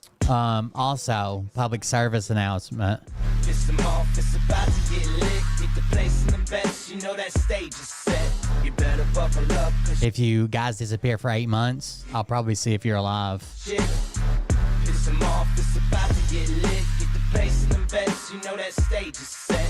You better buckle up, cause you ain't seen none yet. I used to find clues too when I was high on shrooms. I found myself a tunnel that led to Jason Q's bedroom. Open his closet, I found some of his meat rockets. I strapped it to my And thank you to the people who actually did reach out when my dad passed away. to an F6. Didn't fucking disappear. I was in a tough spot, a real bad spot. I about didn't make it. So thank you for those who reached out when my dad passed away. What? I'll get my files. Wait, what are you doing? Stop. Hold on. Fucking stop. Dude, come on. Seriously. This is bombs and alcohol. Give me a... Oh, my God. Damn it. Here we go. I think I started some shit. Piss them off. It's about to get lit. Get the place in the best. You know that stage is set. You better buckle up, because you ain't seen none yet. It was a while back, FR Fox. It was like, oh God, it'll soon be a year. But we were talking about it earlier in the show. You better buckle up, because you ain't Thank you, though. none yet. Round 3. Down goes Nino. You'll have to email me the link if you're trying to post the link number 2. Ram it down his throat. Or send it to me somewhere else. It blocks out links on Twitch because people link like scam websites and people click on them. Research, they be working, copy on Cox that came first, 9th inning, second string, and they acting like they know hitters. Assholes throwing bullshit, sending bronze to the shitter. All this nonsense on my conscience. Good night, guys. Sleep at night. Who the fuck is in my window with this time of the night? These parasites, these leeches, with all their secret meetings, teaching all you fucking cretins about baby eating heathens.